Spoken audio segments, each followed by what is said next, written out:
വിശുദ്ധ പൗലോസാണ് ഈ ഭാഗങ്ങൾ എഴുതുന്നത്. അതായത് കൊരിന്ത്യ സഭയ്ക്കാണ് ഈ ഭാഗം എഴുതുന്നത്. ക്രൂശിക്കപ്പെട്ട നസ്രയനായ യേശു ക്രിസ്തുവിനെ അല്ലാതെ മറ്റൊന്നിനെക്കുറിച്ചും 22 ഒന്നും കൂടെ ഒന്ന് വായിക്കാമോ? 22 മാത്രം. 23. ഞങ്ങളോ ക്രൂശിക്കപ്പെട്ട, നിങ്ങൾ ശ്രദ്ധിച്ചിരിക്കണമേ, ഞങ്ങളോ ക്രൂശിക്കപ്പെട്ട യേശു ക്രിസ്തുവിനെ അല്ലാതെ മറ്റൊന്നും, എന്തേ വായിച്ച ആള്? മറ്റൊന്നും അറിയാത്തവനായി നിങ്ങളുടെ ഇടയിൽ ഇരിക്കണമെന്ന് ഞാൻ ഉറപ്പിച്ചു. 2:2 വരുമ്പോൾ അതിൻ്റെ അടുത്ത അധ്യായമാണല്ലോ, അതും കൂടെ ഒന്ന് വായിച്ചേ, ഒന്നും കൂടെ ഒന്ന്. അപ്പോൾ 1:23 വായിച്ചേ. പ്രസംഗിക്കുന്നു. ഞങ്ങൾ കേട്ടത് ഇവിടെ വേറെ എന്തോ പോലെയാണ് കേട്ടത് അല്ലേ? ഞങ്ങളോ ക്രൂശിക്കപ്പെട്ട ക്രിസ്തുവിനെ പ്രസംഗിക്കുന്നു. മതി, ഇനി പുസ്തകങ്ങൾ അടച്ചു. നമുക്കറിയാം, നിങ്ങൾ നോക്കി എന്നെ ചിരിക്കാതെ, ഈ ശബ്ദം അവിടെ നിന്ന് ഇങ്ങോട്ടടിക്കുമ്പോൾ അലയൊലി എന്നങ്ങണ്ട, അങ്ങനെയാണ് ഒരു വാക്കുണ്ട്, ഓളം. അത് ഇങ്ങോട്ട് വരുമ്പോൾ ഇച്ചിരി മാറ്റമൊക്കെ ഉണ്ട്. അപ്പോൾ ഞങ്ങൾ കേട്ടപ്പോൾ ഇച്ചിരി ഒരു വാക്കിലൊരു ചെറിയ, അത് പ്രിയ ബ്രദർ വീട്ടിൽ ചെല്ലുമ്പോൾ ഒന്ന് പറഞ്ഞു കൊടുത്താൽ മതി. ഇവർ കേൾക്കുന്നുണ്ടോ? നമ്മൾ കേട്ടതുപോലെ. അപ്പം പോട്ടെ. യേശു കർത്താവിൻ്റെ ക്രൂശുമരണമല്ലാതെ മറ്റൊന്നും പ്രസംഗിക്കരുത് എന്ന് ഹൃദയത്തിൽ, നമ്മുടെ ഭാഷയിൽ പറയുകയാണെങ്കിൽ ഞാനത് ഷാഢ്യമായി അത് മുറുകെ പിടിച്ചിരുന്നു. നമുക്കറിയാം, നിങ്ങളെല്ലാവരും ചെറുപ്രായം തൊട്ടേ നമ്മൾ അനേക പ്രസംഗങ്ങൾ, കവലപ്രസംഗങ്ങൾ, രാഷ്ട്രീയ പ്രസംഗങ്ങൾ, മതപ്രസംഗങ്ങൾ, സ്കൂളുകളിലെ മറ്റ് ഔദ്യോഗിക പ്രസംഗങ്ങളെ ഒക്കെ നമ്മൾ കേട്ട് വളർന്നവരാ, സ്കൂളുകളിലെ കോളേജുകളിലൊക്കെ. പക്ഷെ നമ്മളൊന്ന് ചിന്തിച്ച് നോക്കിയാൽ അവിടെ ഒരിടത്തും മരണപ്പെട്ട ഒരു വ്യക്തിയെക്കുറിച്ചുള്ള പ്രസംഗങ്ങൾ കേൾക്കുന്നില്ല, മരിക്കപ്പെട്ട ഒരു വ്യക്തിയെക്കുറിച്ച് കേൾക്കുന്നില്ല. അവൻ്റെ ജീവിതകാലത്ത് അവൻ ചെയ്ത മഹത്വകരമായ പ്രവർത്തികളെയാണ് എല്ലാവരും പ്രസംഗിക്കുന്നത്. എന്നാൽ ക്രിസ്തു മതം, ഞാൻ ആ റിലീജിയൻ എന്നുള്ളത് അവിടെ നിൽക്കട്ടെ, എന്നാലും ക്രിസ്തു മതം, ക്രിസ്തുവിനെ അനുകരിക്കുന്ന അനുകാരികളായിരിക്കുന്ന സകലർക്കും ഹൃദയത്തിൽ നമ്മൾ വീണ്ടെടുക്കപ്പെട്ടവരും കൂടിയാണ്. അല്പം കൂടെ മാറ്റമുണ്ട് നമുക്ക്.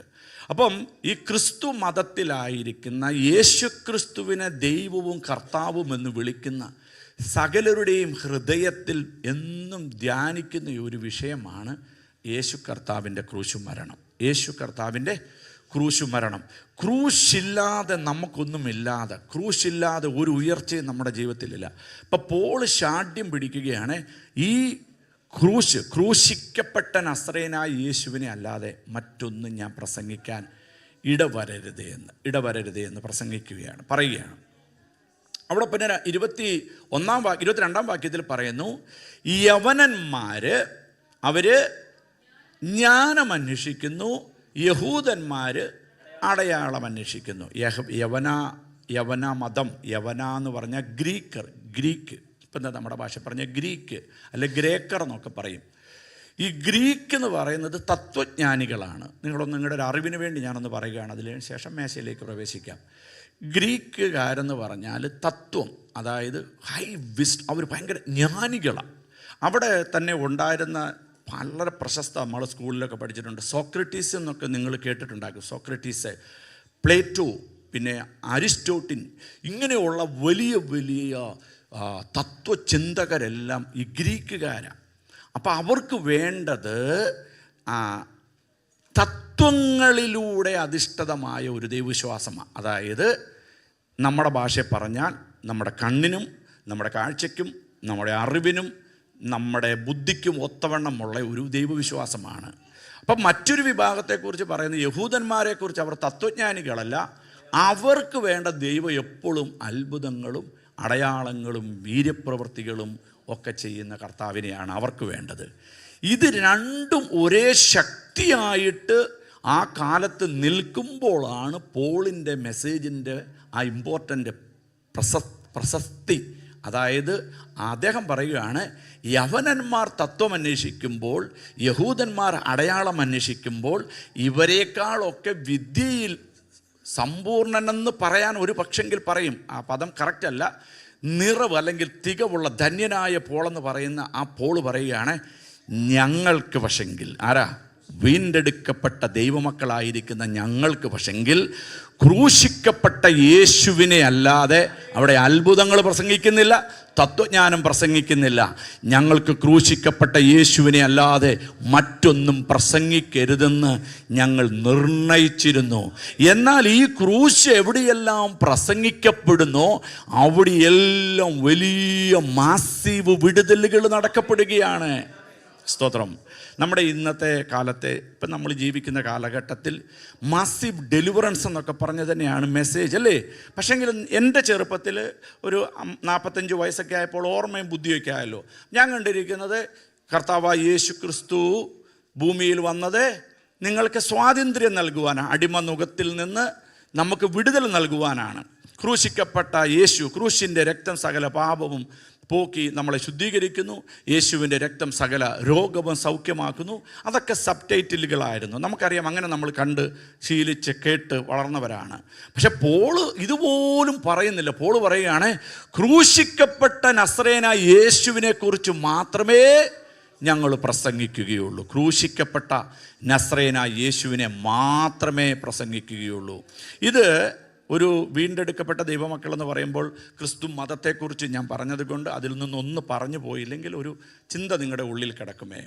നമുക്കറിയാം, പെന്തക്കോസ്ത് 50-ാം നാൾ വന്നപ്പോൾ ചില ആഴ്ചകൾക്ക് മുമ്പ് ഞാൻ പറഞ്ഞതാണ്, യഹൂദന്മാർ സകലരും അവരുടെ വലിയ പെരുന്നാളായിരിക്കുന്ന ആ 50-ാം നാൾ പെന്തക്കോസ്ത് നാളാ വന്നപ്പോൾ അവർ ആലയത്തിൽ കൂടി.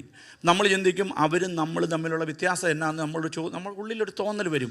അവരും യേശുവിനെ ആരാധിക്കുന്നു, അവരും യേശുവിനെ വണങ്ങുന്നു, അവർ യേശുവിനെ ന്യായപ്രമാണങ്ങളും അവർക്ക് യേശുവിൻ്റെ സന്നിധിയിൽ മധ്യസ്ഥത അണയ്ക്കുന്ന പല കാര്യങ്ങളുണ്ട്. പോട്ടെ, അപ്പോൾ അവർ വ്യത്യാസം ഉണ്ടായത് നമ്മൾ ചിന്തിക്കണമേ, പത്രോസ് എന്ന് പറയുന്ന ഒരു സാധാരണക്കാരനായ ആ വ്യക്തിയുടെയും, നമുക്കറിയാം ആ കാലത്ത് ഏറ്റവും കൂടുതൽ, നിങ്ങൾ ശ്രദ്ധിച്ച് കേൾക്കണമേ, ഏറ്റവും കൂടുതൽ അപമാനം ചുമക്കപ്പെട്ട ഒരു സഹോദരി ആ കാലത്തുണ്ടെങ്കിൽ യേശുക്രിസ്തുവിൻ്റെ അമ്മ മറിയയാണ്. കാര്യം യേശുവിൻ്റെ ആ യേശുവിൻ്റെ ഉത്ഭവത്തെ ചൊല്ലി ഭയങ്കര പ്രശ്നങ്ങളായിരിക്കുകയാണ്. അപ്പോൾ യഹൂദന്മാർക്ക് അത് ഭയങ്കര ഇടർച്ചയായി നിൽക്കുമ്പോൾ യേശുവിൻ്റെ അമ്മയും സാധാരണക്കാരായിരിക്കുന്ന മുക്കുവരായിരിക്കുന്നവരും എല്ലാവരും കൂടെ കൂടിയാണ് ഈ മാളിക മുറിയിലിരുന്ന് ആരാധിച്ചും കൊണ്ടിരുന്നത്. അപ്പം നമ്മൾ ചിന്തിക്കണമേ, പത്രോസിന് എൻ്റെ പോലെ ഒരു വേഷമായിരുന്നിരിക്കാം. പത്രോസിന് എൻ്റെ പോലെ ഒരു ഇതിൽ ഞാൻ പറഞ്ഞ ഉദ്ദേശിച്ച ഒരു നോർമൽ ലെയ്മാൻ്റെ വേഷം ആയിരിക്കാം അദ്ദേഹം ധരിച്ചിരുന്നത്. വേഷ സംവിധാനങ്ങളൊന്നുമില്ലാതെ അവർ ദൈവത്തെ അവിടെ പാടി സ്തുതിച്ചപ്പോൾ നമ്മൾ ചിന്തിക്കണമേ, അഹരോന്യ കാലത്തെ ശുശ്രൂഷകരുടെ നിലവാരവും വസ്ത്രരീതിയെയും കുറിച്ച് ലേവ്യ പുസ്തകം പറയുന്നുണ്ട്. അപ്പോൾ ആ നിലകളിലുള്ള ആഡംബര പ്രൗഢഗംഭീരമായ വസ്ത്രം ധരിച്ച വലിയ ശുശ്രൂഷകൾ അതേ സമയത്ത് തന്നെ നമ്മൾ വിട്ടേച്ചു പോകുന്ന നിലകളിലേക്കാളുമൊക്കെയുള്ള വലിയ ദേവാലയത്തിൽ ജെറുസലേം ദേവാലയത്തിൽ നടക്കപ്പെടുകയാണ്. അവിടെയാണ് ഈ പത്രോസിൻ്റെ നേതൃത്വത്തിൽ ആര് ഞങ്ങളെ നയിക്കും, എന്ത് നിലകളിലുള്ള ശുശ്രൂഷ നിലയാണ് ഞങ്ങൾ ഉപയോഗിക്കപ്പെടേണ്ടത്, ഞങ്ങളുടെ വസ്ത്രരീതികൾ ഏതാണ്, ഞങ്ങളുടെ ശുശ്രൂഷകരുടെ വസ്ത്രരീതി ഏതാണ്, നമുക്ക് ഇങ്ങനെയുള്ള അനേക സംശയങ്ങൾ അവർക്ക് നിൽക്കുകയാണ്. അവർ ആരാധിച്ചപ്പോൾ അവിടെ ദൈവമഹത്വം ഇറങ്ങുകയും സഭ രൂപീകരിക്കപ്പെടുകയും ചെയ്യുന്നത്. നിങ്ങൾ ഒരു വാക്കൊന്ന് ശ്രദ്ധിച്ച് കേട്ടോണം, ഞാൻ അടുത്തത് പറയുന്നത്. സഭ രൂപീകരിക്കപ്പെട്ടപ്പോൾ മുതൽ ഒന്ന് കരമുയർത്തി കർത്താവിനെ എല്ലാവരും ഒന്ന് സ്തോത്രം ചെയ്താട്ടെ.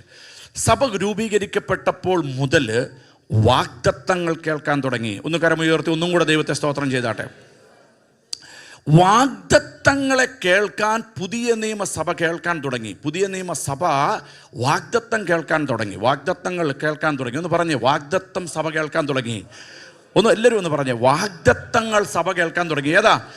സാധാരണ ഇന്നലെ വരെ വല വീശി നടന്ന മുക്കുവനായിരുന്ന പത്രോസിൻ്റെ നേതൃത്വത്തിൽ ഒന്നാമനെന്നുള്ള നിലകളിൽ പത്രോസിൻ്റെ നേതൃത്വത്തിൽ സഭ രൂപീകരിക്കപ്പെട്ടപ്പോൾ അതിനിടയിൽ 120 പേരുണ്ടെങ്കിലും അവരുടെ ഇടയിൽ ഒരു സംസാരമുണ്ട്. നമ്മൾ കണ്ടത്, കേട്ടത്, അറിഞ്ഞത്, ഗ്രഹിച്ചത്, പഠിച്ചിരിക്കുന്നത് എല്ലാം ഒരു വസ്ത്രധാരണമുണ്ട് പുരോഹിതന്മാർക്ക്, നമ്മുടെ ലീഡർക്ക് അങ്ങനെയൊന്നുമില്ല എന്നൊക്കെ പറഞ്ഞ സംശയങ്ങളൊക്കെ ഉള്ളിൽ കാണാം. എനിക്ക് എൻ്റെ ഒരു ഭാവനയിൽ ഞാൻ പറയുകയാണ്, കാണാം.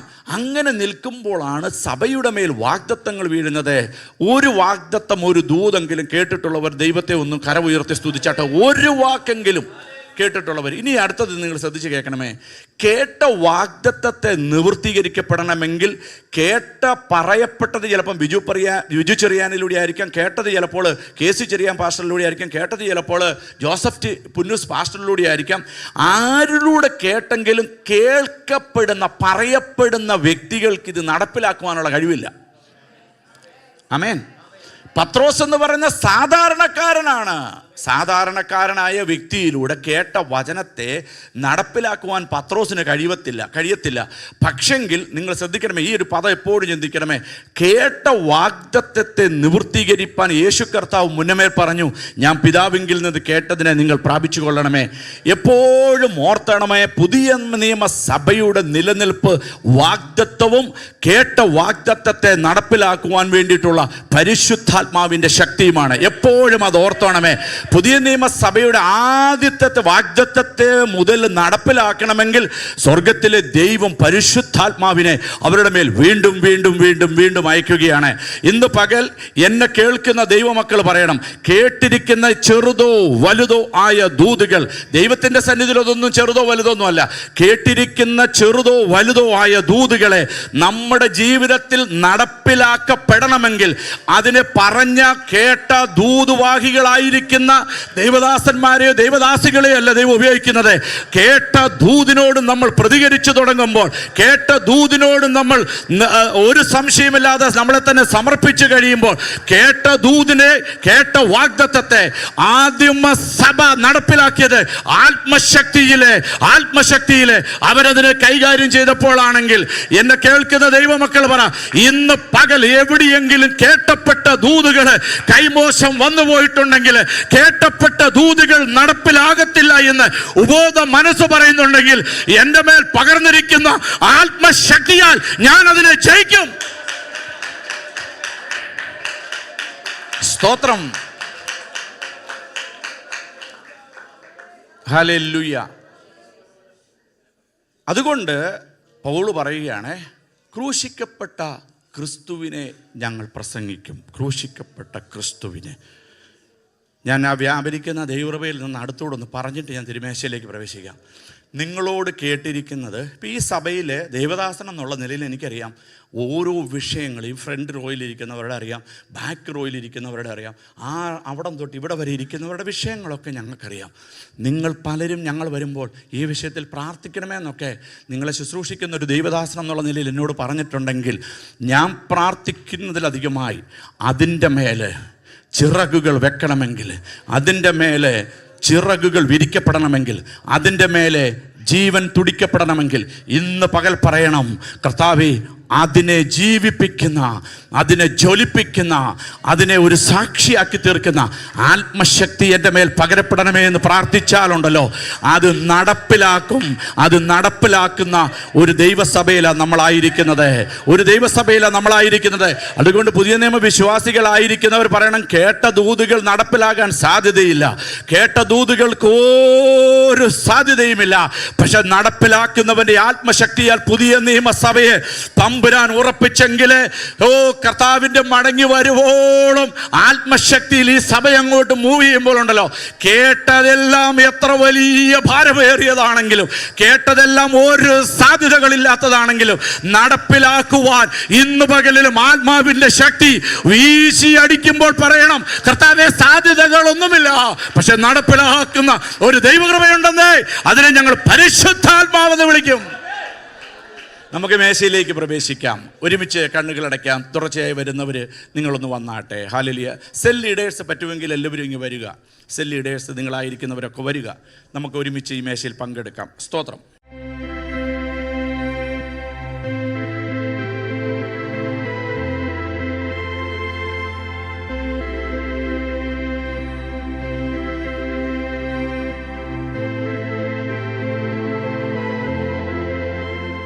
ശക്തിപ്പെടുത്തുവിൻ, ബലഹീനരെ താങ്ങുവിൻ, എല്ലാവരോടും ദീർഘക്ഷമ കാണിപ്പിൻ, ആരും തിന്മയ്ക്ക് പകരം തിന്മ ചെയ്യാതിരിപ്പാൻ നോക്കുവിൻ, തമ്മിലും എല്ലാവരോടും എപ്പോഴും നന്മ ചെയ്തുകൊണ്ടിരിപ്പിൻ, എപ്പോഴും സന്തോഷിപ്പിൻ, ഇടവിടാതെ പ്രാർത്ഥിപ്പിൻ, എല്ലാത്തിനും സ്തോത്രം ചെയ്യുവീൻ, ഇതല്ലോ നിങ്ങളെക്കുറിച്ച് ക്രിസ്തയേശുവിൽ ദൈവ ഇഷ്ടം. ആത്മാവിനെ കെടുക്കരുത്, പ്രവചനം തുച്ഛീകരിക്കരുത്, സകലവും ശോധന ചെയ്ത് നല്ലത് മുറുകെ പിടിപ്പീൻ, സകലവിധ ദോഷവും വിട്ടകലുവീൻ. സമാധാനത്തിൻ്റെ ദൈവം തന്നെ നിങ്ങളെ മുഴുവൻ ശുദ്ധീകരിക്കുമാറാകട്ടെ.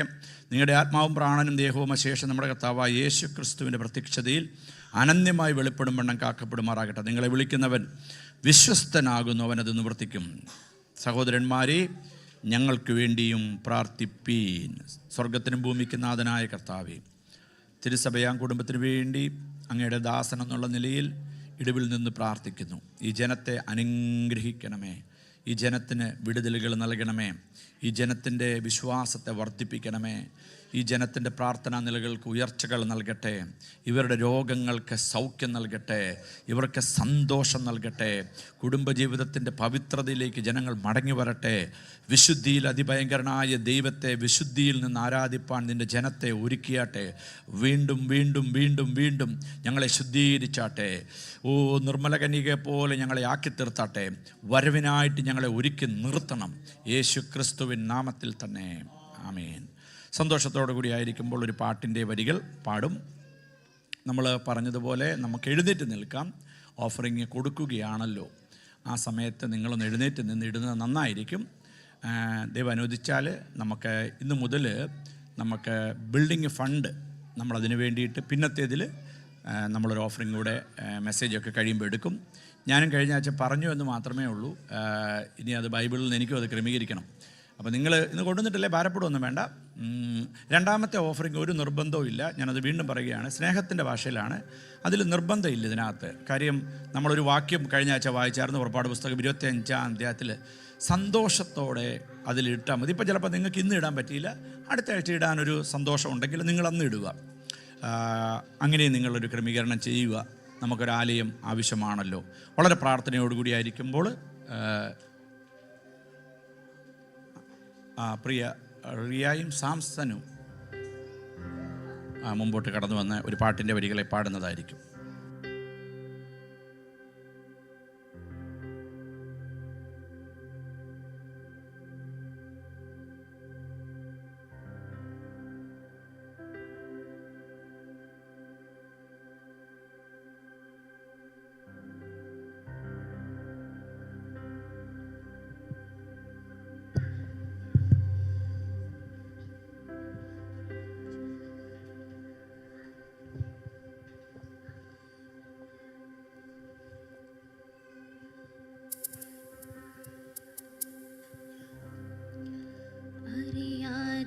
അറിയാതെ പാപത്തിൻ വഴി തേടി നിന്നിൽ നിന്നും ഏറെ മാറി,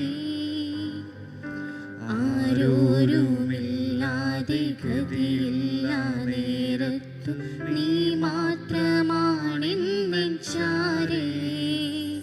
കനലാടിയിൽ ഇരുൾ മേഘത്തിൽ തണലേകുവാൻ ഇന്നരികിൽ നീ തലോടുമാ പൊൻവിരൽകളാൽ ആശ്വാസമായി നീ മാത്രമേ എന്നെ കാത്തിടേണം. നീ വീഴാതെ വഴി കാട്ടിടേണം. നീ എന്നെന്നും പാപലോകത്തീയിൽ നിന്നെറിയാതെ എന്നെ ചേർത്തിടേണം. തിരുമാർവോളം എന്നെ കാത്തിടേണം. നീ വീഴാതെ വഴി കാട്ടിടേണം. നീ എന്നെന്നും മാർഗം വിട്ടകന്നിരുന്നാലും തെറ്റും കുറവുമേറെയുണ്ടെന്നാലും ജീവന്റെ മാർഗം വിട്ടകന്നിരുന്നാലും തെറ്റും കുറവുമേറെയുണ്ടെന്നാലും എന്നെ കഴുകിത്തൻ തിരുരക്തത്താൽ ലവലേശം പാപക്കറയില്ലിനി. ലോകമാകെയും എന്നെ വെറുത്താലും എനിക്കേതുമില്ല എൻ്റെ നാഥനെ. എന്നെ കാത്തിടേണം നീ വീഴാതെ, വഴി കാട്ടിടേണം നീ എന്നെന്നും. പാപലോകത്തിൽ നിന്നെറിയാതെ എന്നെ ചേർത്തിടേണം തിരുമാർവോളം.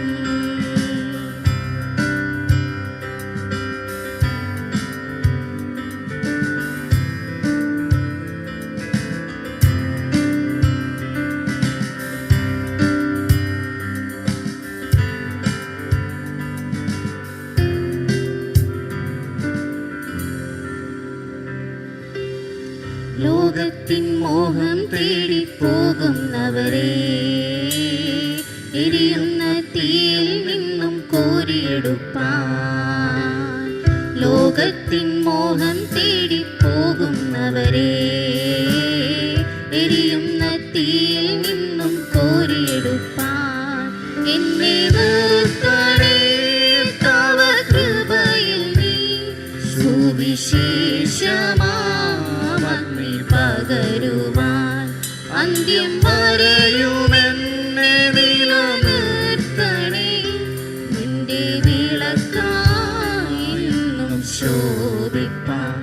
എന്നെ കാത്തിടേണം നീ വീഴാതെ, വഴി കാട്ടിടേണം നീ എന്നെന്നും. പാപലോകത്തിലും നിന്നെറിയാതെ എന്നെ ചേർത്തിടേണം തിരുമാർവോളം. എന്നെ കാത്തിടേണം നീ വീഴാതെ, വഴി കാട്ടിടേണം നീ എന്നെന്നും. പാപലോകത്തിലും നിന്നെറിയാതെ എന്നെ ചേർത്തിടേണം തിരുമാർവോളം.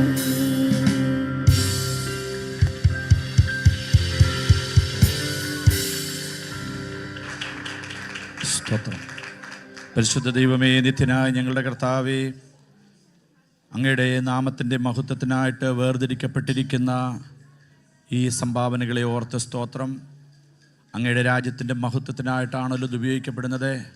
അങ്ങയുടെ നാമത്തിൻ്റെ കർത്താവേ നിലയിലുള്ള സഭകളുടെ വർധനവിനായിട്ടാണല്ലോ ഇത് ഉപയോഗിക്കപ്പെടുന്നത്.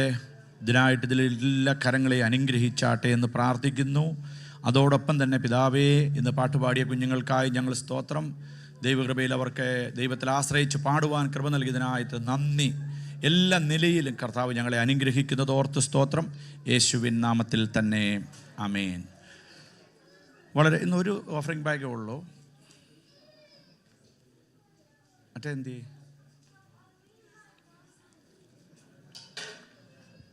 ഞാനത് ചോദിക്കാൻ കാര്യം, ഈ ഞങ്ങൾ ചെറുപ്പത്തിലൊരു കൂട്ടായ്മയിലായിരുന്നു, ഞാനും സുജയൊക്കെ. വലിയൊരു കൂട്ടായ്മയായിരുന്നു. അവിടെ അറിയാം കേട്ടത്, കഞ്ഞിക്കുഴിയിലുണ്ടായിരുന്നൊരു തോമാച്ചായൻ എന്ന് പറയുന്നത് അറിയാമല്ലോ. അപ്പോൾ അവിടെയാണ് ഞങ്ങൾ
ഇന്ന് ചെറിയൊരു സന്ദേശമാണ്. ഈ മൈക്ക് ഇങ്ങനെ ഹൗൾ ചെയ്യുന്നുണ്ടോ അതോ എനിക്ക് തോന്നുന്നതാണോ? ഹല്ലേലൂയ. മതി, അങ്ങനെ നിൽക്കട്ടെ, ഇനി ചെയ്യണ്ട. ചെറിയൊരു സന്ദേശമാണ് നിങ്ങളോട് പറയുന്നത്. പ്രത്യേകിച്ച് നമ്മുടെ ഇടയിലൊക്കെ പുതിയ ഇന്ന് സ്നാനപ്പെട്ട ഒരാൾ വരുന്നില്ലെന്ന് അറിയിച്ചായിരുന്നു. അഖിൽ വന്നിട്ടില്ല, ഇല്ല. അപ്പം നമ്മളിനിയും കുറച്ച് ദിവസങ്ങളിൽ അല്പം ഒരാൾക്ക് ഇന്ന് വയ്യ തീരെ, മറ്റുള്ള ചിലർക്ക് ചിക്കൻ ബോക്സ് ആണെന്നൊക്കെ അറിയിച്ചു. എന്നാൽ ഇരിക്കും. അപ്പോൾ അതുകൊണ്ട് അല്പം ഒന്ന് ബേസിലൂടെയാണ് ഇനി കുറച്ച് ദിവസങ്ങളിൽ വചന ശുശ്രൂഷ പോകുന്നത്. 1-ാം സങ്കീർത്തനത്തിലെ കുറിവാക്യമായിട്ട് അത് എടുക്കണ്ട, 1 മുതൽ 3 വരെ വായിക്കുമ്പോൾ നമുക്കറിയാവുന്ന ഒരു സങ്കീർത്തനമാണ്. നിൻ്റെ ന്യായപ്രമാണം ഇടവിടാതെ ധ്യാനിക്കണം. ഞാനങ്ങ് പറഞ്ഞു പോവുകയാണ്. ഇനി നമുക്കൊരു കുറിവാക്യം വായിക്കാം. അപ്പോസ്തല പ്രവൃത്തികളുടെ പുസ്തകം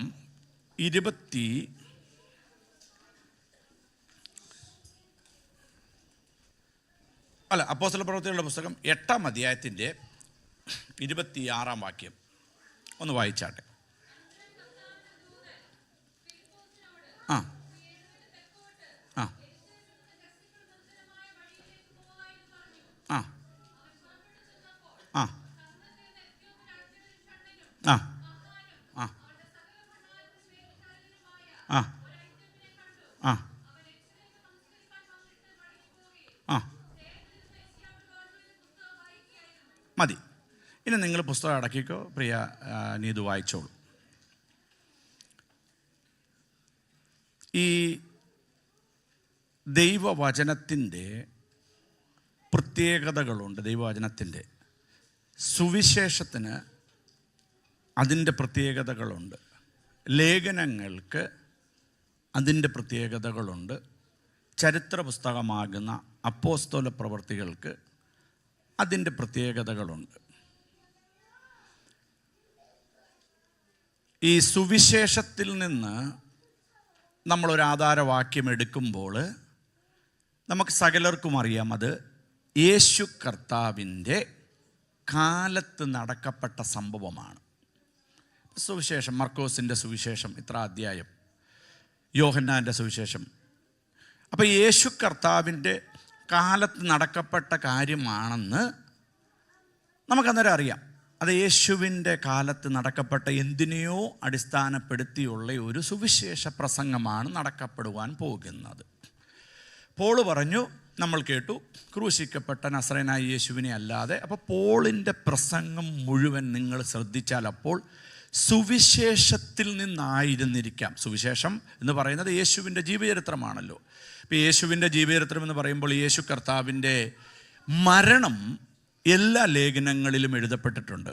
മത്തായിയുടെ സുവിശേഷത്തിലുണ്ട്, മർക്കോസിൻ്റെ സുവിശേഷത്തിലുണ്ട്, ലൂക്കോസിൻ്റെ സുവിശേഷത്തിലുണ്ട്, യോഹന്നാൻ്റെ സുവിശേഷത്തിലുണ്ട്. അപ്പം 4 സുവിശേഷങ്ങളിലും ഉള്ള ഒരു സംഭവമാണ് യേശു കർത്താവിൻ്റെ മരണം എന്ന് പറയുന്നത്. അപ്പോൾ യേശു കർത്താവിൻ്റെ ജനനത്തെക്കുറിച്ചോ 4 ലേഖനങ്ങളിലും എഴുതപ്പെട്ടിട്ടില്ല എന്നുള്ളതാണ് വാസ്തവം. അത് വിശുദ്ധ മത്തായിയുടെ സുവിശേഷത്തിലുണ്ട്, പിന്നെ ഉള്ളത് പിന്നെ ഉള്ളത് ലൂക്കോസിൻ്റെ സുവിശേഷത്തിലാണ്. അപ്പോൾ യേശു കർത്താവിൻ്റെ മരണം നിങ്ങളൊന്ന് ശ്രദ്ധിക്കണമേ. കുഞ്ഞുങ്ങളെല്ലാവരും ഒന്ന് ശാന്തമായിട്ട് ഇരുത്തിയാട്ടെ. ശാന്തമായിട്ട് പ്രസംഗിക്കുമ്പോൾ വളരെ താഴ്മയോടെ അത് കേൾക്കണമേ നിങ്ങളെ. അപ്പം യേശു കർത്താവിൻ്റെ മരണമാണ് ജനനത്തെക്കാൾ ഇമ്പോർട്ടൻ്റ്. അതുകൊണ്ടത് 4 സുവിശേഷങ്ങളിലും എഴുതപ്പെട്ടിരിക്കുകയാണ്. ജനനം പക്ഷെങ്കിൽ വിശുദ്ധ മത്തായിയുടെ സുവിശേഷത്തിലും വിശുദ്ധ ലൂക്കോസിൻ്റെ സുവിശേഷത്തിലും മാത്രമേ എഴുതപ്പെട്ടിട്ടുള്ളൂ. അപ്പോൾ സുവിശേഷത്തിൽ നിന്നുള്ള പ്രസംഗമെന്ന് പറയുമ്പോൾ ഒരു പക്ഷെങ്കിൽ യേശുവിൻ്റെ ജനനത്തോടുള്ള ബന്ധത്തിലാകാം, യേശു കർത്താവിൻ്റെ വിശുദ്ധ ജീവിതത്തോടുള്ള ബന്ധത്തിലാകാം, യേശു കർത്താവ് നടത്തപ്പെട്ട അത്ഭുതങ്ങളും അടയാളങ്ങളോടുമുള്ള ബന്ധത്തിലാകാം, യേശു കർത്താവ് അപ്പോസ്തലന്മാരെ തിരഞ്ഞെടുത്ത നിലകളിലുള്ളതാകാം, യേശു കർത്താവ് ചെയ്ത അത്ഭുതങ്ങളെക്കുറിച്ചുള്ളതാകാം, യേശു അയച്ച ശിഷ്യന്മാരുടെ വീര്യപ്രവൃത്തികളെക്കുറിച്ചുള്ളതാകാം, അല്ലെങ്കിൽ യേശുവിനെതിരെ നിന്ന ആ സദൂക്യരെക്കുറിച്ചുള്ളതാകാം. ഇങ്ങനെ ഉള്ളതാകാം. പിന്നത്തേതിലാണ് കഷ്ടാനുഭവത്തെക്കുറിച്ചും ക്രൂശു മരണത്തെക്കുറിച്ചും ഉദ്ധാരണത്തെക്കുറിച്ചും കൂടി ഈ സുവിശേഷങ്ങളിൽ കാണുവാനായിട്ട് സാധിക്കും. യേശു കർത്താവ് മാത്രമേ ഉള്ളൂ ഭൂമിയിൽ വന്നപ്പോൾ ഞാൻ മരിപ്പാൻ വന്നതാണ് എന്ന് പറഞ്ഞ ഒരു ചരിത്ര പുരുഷനെന്നുള്ള നിലയിൽ, മനുഷ്യനെന്നുള്ള നിലയിൽ പറയുമ്പോൾ അങ്ങനെ പറയപ്പെട്ടിട്ടുള്ളൂ. നമ്മുടെയൊക്കെ ചെറുപ്പകാലത്ത്, എൻ്റെ ചെറുപ്പകാലത്ത് എൻ്റെ പപ്പായുടെ അമ്മ എൻ്റെ വീട്ടിലുണ്ടായിരുന്നു. പപ്പായുടെ അമ്മ എൻ്റെ വീട്ടിൽ ജീവിച്ചിട്ടുണ്ടായിരുന്നു. പപ്പായുടെ പപ്പ മരിച്ചുപോയി. അപ്പോൾ പപ്പായുടെ അമ്മയെ ഞങ്ങൾ കാണുമ്പോൾ അമ്മച്ചിക്ക് ഒരു കാൽപ്പെട്ടി എന്നാണ് പറയുന്നത്, എനിക്ക് അതിൻ്റെ അറിയാവുന്നവർക്ക് മനസ്സിലാവും. ഒരു പെട്ടി, ഒരു ബോക്സ്, ഒരു വുഡൻ ബോക്സ് ഉണ്ടായിരുന്നു. അതിന് ലോക്ക് ഉണ്ടായിരുന്നു. അപ്പോൾ ഇതിൻ്റെ കീ എപ്പോഴും ചട്ടയും മുണ്ടുമായിരുന്നു, ഇവിടെ ഇങ്ങനെ തൂക്കിയിട്ടിരിക്കുകയായിരുന്നു. അപ്പം ഞങ്ങളുടെ വിചാരം ഇതിനകത്ത് മുഴുവൻ കാശാണെന്നാണ്. അന്ന് ഞങ്ങളുടെ വീട്ടിൽ കറണ്ടൊന്നുമില്ല. ഇപ്പോൾ വിളക്ക് കത്തിച്ചൊക്കെ അമ്മച്ചി ഇത് പോയി തുറക്കുന്നത്. ബേസിക്കലി അമ്മച്ചിയുടെ മരണശേഷം ഞങ്ങൾ തുറന്നപ്പോൾ അതിൽ കുറച്ച് ചട്ടയും മുണ്ടും എല്ലാം ഈ തേച്ച് മടക്കി വെച്ചിട്ടുണ്ടെന്നേ ഉള്ളൂ. അതിനകത്ത് കാശൊന്നും ഇല്ലായിരുന്നു. പക്ഷേ വളരെ സൂക്ഷ്മതയോടെയാണ് വീടിൻ്റെ ആധാരം ഉണ്ടായിരുന്നു. ഇത് 2 കാര്യമുള്ളായിരുന്നു. അപ്പോൾ ഞങ്ങളിങ്ങനെ പറയുമായിരുന്നു, ഞങ്ങൾ 4 ആമ്പിള്ളാരായിരുന്നു. ഞങ്ങളിങ്ങനെ പറയും, അമ്മച്ചിയുടെ മരണശേഷം ഈ പെട്ടി എനിക്കെന്ന്. അമ്മച്ചി അവിടെ പയറുപോലെ ഞങ്ങളെക്കാളും ശക്തമായിട്ട് ഓടി നടക്കുകയാണ്. അമ്മച്ചിയുടെ മരണശേഷം ഈ പെട്ടി എനിക്കെന്ന് പറയുമ്പോൾ, എൻ്റെ അപ്പൻ പോലീസിലായിരുന്നു എന്ന് കേട്ടിട്ടുണ്ടല്ലോ. അപ്പോൾ ഈ ലാത്തി ചിലപ്പം വീട്ടിൽ കൊണ്ടുവരും, ലാത്തിയൊക്കെ. അത് വെച്ച് ഞങ്ങളെ അടിക്കും. അല്ലെങ്കിൽ മമ്മിയുടെ കൈ കിട്ടുന്നത് വെച്ച് ഞങ്ങളെ അടിക്കും. മരണം പറയപ്പെടുന്നത്, എന്നാൽ നമുക്കറിയാം അമ്മച്ചി 70-80 വയസ്സൊക്കെ ആയി, അമ്മച്ചിയും പ്രതീക്ഷയിലൊക്കെയാണ്. പക്ഷെങ്കിൽ ഇത് പറയുന്നത് ഇഷ്ടമില്ല. ഒരു വ്യക്തിക്കും തൻ്റെ മരണത്തെക്കുറിച്ച് പറയുന്നത് ഇഷ്ടമില്ല. നമ്മൾ ഹോസ്പിറ്റലിൽ പോയി നമുക്കറിയാം എല്ലാ നിലകളിലും കൈവിടപ്പെട്ട കേസാണെങ്കിലും നമ്മൾ എന്ന് പറയുന്നതിന് ഉദ്ധാരണത്തിൻ്റെ ദൈവം, ജീവൻ നൽകുന്ന ദൈവം, പരിശുദ്ധാത്മാവിൻ്റെ ശക്തി അയച്ച് ഉളവാകട്ടെ, അങ്ങനെയൊക്കെ പറഞ്ഞ് നമ്മളെ. അപ്പോൾ ഈ മരണം ആർക്കും ഇഷ്ടമില്ല, മരണം ഇഷ്ടമില്ല. അപ്പം നമ്മൾ മരണം, അമ്മച്ചിയുടെ കാലശേഷം ഈ പെട്ടി എനിക്കാന്ന് പറഞ്ഞാൽ അമ്മച്ചി കൈ ഓങ്ങിയൊന്നും തന്നില്ലെന്നേ ഉള്ളൂ. പക്ഷേ യേശു കർത്താവിൻ്റെ കാര്യത്തിൽ മാത്രം വ്യത്യസ്തമാണ്. യേശു വന്നത് തന്നെ പറയുകയാണ്, ഞാൻ വന്നത് മരിപ്പാനാണെന്ന്. യേശു ശിഷ്യന്മാരോട് പറയുകയാണ്, ഞാൻ ജെറുസലേമിലേക്ക് പോകുന്നു, എൻ്റെ മരണം അടുത്തിരിക്കുന്നു. അപ്പോൾ യേശുവിൻ്റെ ജനനത്തിൻ്റെ പിൻപിൽ യേശു കർത്താവിൻ്റെ മരണമാണ് കൂടുതൽ പ്രാധാന്യം. ജനനമെന്ന് പറയുമ്പോൾ നമുക്കറിയാം, യെശയ്യാ പ്രവചന പുസ്തകത്തിലൊക്കെ എഴുതപ്പെട്ടിട്ടുണ്ട് യേശുവിൻ്റെ ജനനം എങ്ങനെയായിരിക്കുമെന്നൊക്കെ പറഞ്ഞ്. പക്ഷെ മരണത്തിനാണ് കൂടുതൽ ഊന്നൽ. ഓരോ സഭായോഗത്തിലും നമ്മൾ കൂടുതൽ ഊന്നൽ കൊടുക്കുന്നത് ജനനത്തെക്കുറിച്ച് അങ്ങനെ പ്രസംഗിക്കാറില്ല. വല്ലോ കാലത്തുമൊക്കെ ന്യൂ ഇയറിലോ ക്രിസ്മസ് സീസണിലൊക്കെ പറയുന്നല്ലാതെ മരണം എല്ലാ ആഴ്ചയിലും ഒരു നിലയിൽ അല്ലെങ്കിൽ മറ്റൊരു നിലയിൽ നമ്മൾ ഹൃദയത്തിൽ ധ്യാനിക്കുന്നു. അതുകൊണ്ട് നിങ്ങൾ വളരെ ശാന്തമായിട്ട് ഇന്നത്തെ മെസ്സേജ് കേട്ടാൽ മതി. ഞാൻ ഒരു കാര്യം കൂടെ പറഞ്ഞു പോകാം. നമുക്ക് എന്നോട് തന്നെ പല നിലകളിൽ, ഞാൻ ലിവർപൂളിൽ ഒരു പാസ്റ്ററുണ്ട്. അദ്ദേഹം വളരെ സീനിയർ പാസ്റ്ററാണ്, ഇപ്പോഴും ഉണ്ട്, ജീവിച്ചിരിപ്പുണ്ട്. അപ്പോൾ അദ്ദേഹം കണ്ണ് തുറന്ന് പ്രാർത്ഥിക്കുകയുള്ളൂ. അപ്പം നമുക്ക് കണ്ടിരിക്കുന്നത് എങ്ങനെയാണ്? എൻ്റെ വലിയ സ്നേഹിതനാണ്, വളരെ പ്രായമുള്ള ഒരാളാണ്. കണ്ണ് തുറന്നേ പ്രാർത്ഥിക്കുകയുള്ളൂ. മക്കളുടെ മക്കളും ഒക്കെ ആയി. അങ്ങനെ ഒരു പാസ്റ്ററാണ്, കണ്ണ് തുറന്നേ പ്രാർത്ഥിക്കുകയുള്ളൂ. അപ്പോൾ ഞാൻ നല്ല പ്രവാചകനുമാണ്. അപ്പം നമ്മൾ ചിലപ്പം പറയാം, എന്തായാലും ഒന്ന് പ്രാർത്ഥിക്കാമെന്ന് ചോദിക്കുമ്പോൾ അന്യഭാഷ പറയുമ്പോൾ പുള്ളി കണ്ണങ്ങ് തുറക്കും. അപ്പം നമ്മളിങ്ങനെ ഒന്ന് തുറന്ന് നോക്കുമ്പോൾ ഈ പാസ്റ്റർ കണ്ണ് തുറന്നു. അപ്പം നമുക്ക് ആ പ്രവചനം അങ്ങോട്ട് ഏറ്റെടുക്കും. പുള്ളി ഇങ്ങനെ കണ്ണ് തുറന്ന് ഒന്ന് പ്രവചിക്കുക. എന്നോട് ഇടയ്ക്ക് ചോദിക്കൂടെ വരട്ടെ എന്നൊക്കെ ചോദിക്കും. ഇതുവരെ ഞാൻ ഈ കണ്ണ് തുറക്കുന്നതുകൊണ്ട് നമ്മളെല്ലാം കണ്ണ് തുറന്നിരിക്കുന്നവരല്ല. അതുകൊണ്ട് ഞാൻ ഓർത്തു അദ്ദേഹം എന്തെങ്കിലും കണ്ണടക്കട്ടെ, നല്ല അർത്ഥത്തിലുള്ള കണ്ണട, അല്ലെങ്കിൽ നിങ്ങൾ അവർക്ക് ഇനി വേറൊരു രീതിയിൽ എടുക്കരുതേ. അപ്പോൾ അങ്ങനെ കണ്ണടച്ച് പ്രസംഗിക്കുമ്പോൾ കൊണ്ടുവരാം. അപ്പോൾ ഇദ്ദേഹത്തോട് ഞാൻ ചോദിച്ചു, പാസ്റ്റർക്ക് എന്നോട് നല്ല സ്നേഹം എന്താ, പാസ്റ്റർക്ക് കണ്ണടച്ച് പ്രാർത്ഥിച്ചു കൂടെ? എനിക്ക് ചോദിക്കാനുള്ളൊരു സ്വാതന്ത്ര്യമുണ്ട്.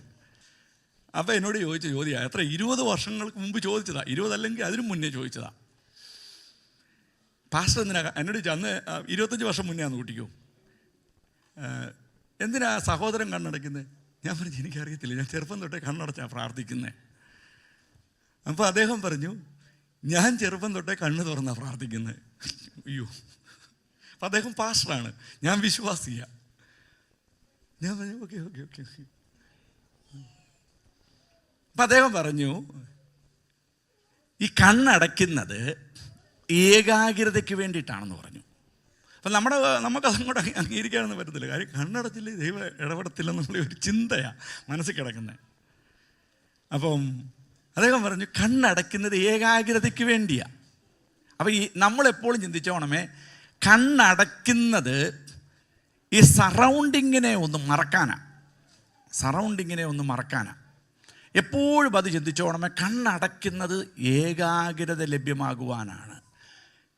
നിങ്ങൾക്ക് കണ്ണ് തുറന്ന്, ഞാൻ ചിലപ്പോൾ ചോദിക്കുകയൊക്കെ ചെയ്താലും പറയുകയാണ്, ഈ കണ്ണ് തുറന്ന് നിൽക്കാൻ പറ്റി ദൈവത്തെ ആരാധിക്കാൻ പറ്റുന്നുണ്ടല്ലോ, നിങ്ങൾ വിജയിച്ചവരെന്താണെന്നറിയോ? നിങ്ങളുടെ ആത്മാവിൻ്റെ ബലത്താൽ നിങ്ങളുടെ ചിന്താമണ്ഡലങ്ങളെയും ചിന്താധാരകളെയും നിങ്ങൾക്ക് നിയന്ത്രിപ്പാൻ കഴിയുകയാണത്. ഭയങ്കര പവറാത്.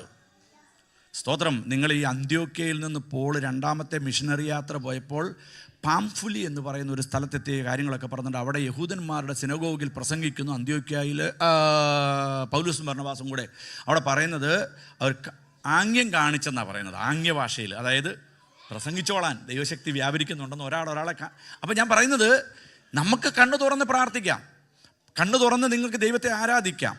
ഇനി വളരെ ശ്രദ്ധിച്ച് കേൾക്കണമേ, ഞാൻ അടുത്തൂടെ പറയാം. അപ്പോൾ ഈ സുവിശേഷ പ്രസംഗങ്ങൾ ഇപ്പോൾ ഞാൻ പറയുന്നത് പോലെ പറയുമ്പോൾ നിങ്ങൾ കണ്ണ് തുറന്ന് ചെവി വളരെ ശ്രദ്ധിച്ച് കേൾക്കണം.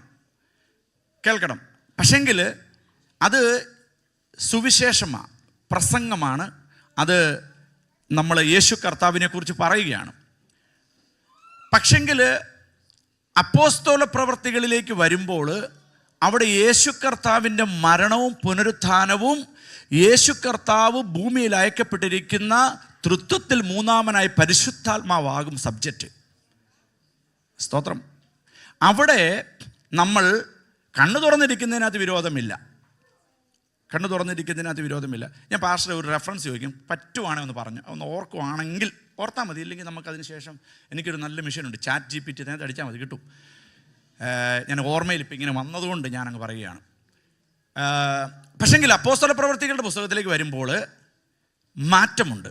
അതായത് ഇനിയും പറയുകയാണെങ്കിൽ, കുറച്ചും കൂടെ പറയുകയാണെങ്കിൽ ആരാധനയോടുള്ള ബന്ധത്തിൽ പറയാം. അപ്പോൾ സത്യസുവിശേഷം ഞങ്ങൾ ലജ്ജ കൂടാതെ പോൾ പ്രസംഗിക്കുകയാണ്. ഞങ്ങൾ നസറേനായ യേശു ക്രിസ്തുവിനെ അല്ലാതെ ഒന്നിനെക്കുറിച്ചും പ്രസംഗിക്കത്തില്ല എന്ന് ഞങ്ങൾ നിർണ്ണയിച്ചിരിക്കുന്നു. അവിടെ അവർക്ക് ശാന്തമായിട്ട് കേട്ടാൽ മതി. അവരൊന്നും പ്രതികരിക്കണ്ട. അവർ കേൾക്കുന്നത് ശ്രദ്ധയോടെ, ലുദിയ കേട്ട വചനം ശ്രദ്ധിച്ചും കൊണ്ടിരുന്നു. ദൈവത്തിൻ്റെ ആത്മാവ് അല്ലെങ്കിൽ ദൈവം അവളുടെ ഹൃദയം തുറന്നു കൊടുത്തു. അവൾ കരമടിച്ചെന്നോ അവൾ അവിടെ കിടന്ന് നൃത്തം ചെയ്തെന്നോ ഒന്നും എഴുതിയിട്ടില്ല. കേട്ടാൽ മതി, കേട്ടത് ഹൃദയത്തെ സംഗ്രഹിച്ചാൽ മതി, അത് വെച്ചാൽ മതി. അപ്പോൾ അത് ഒരു നില.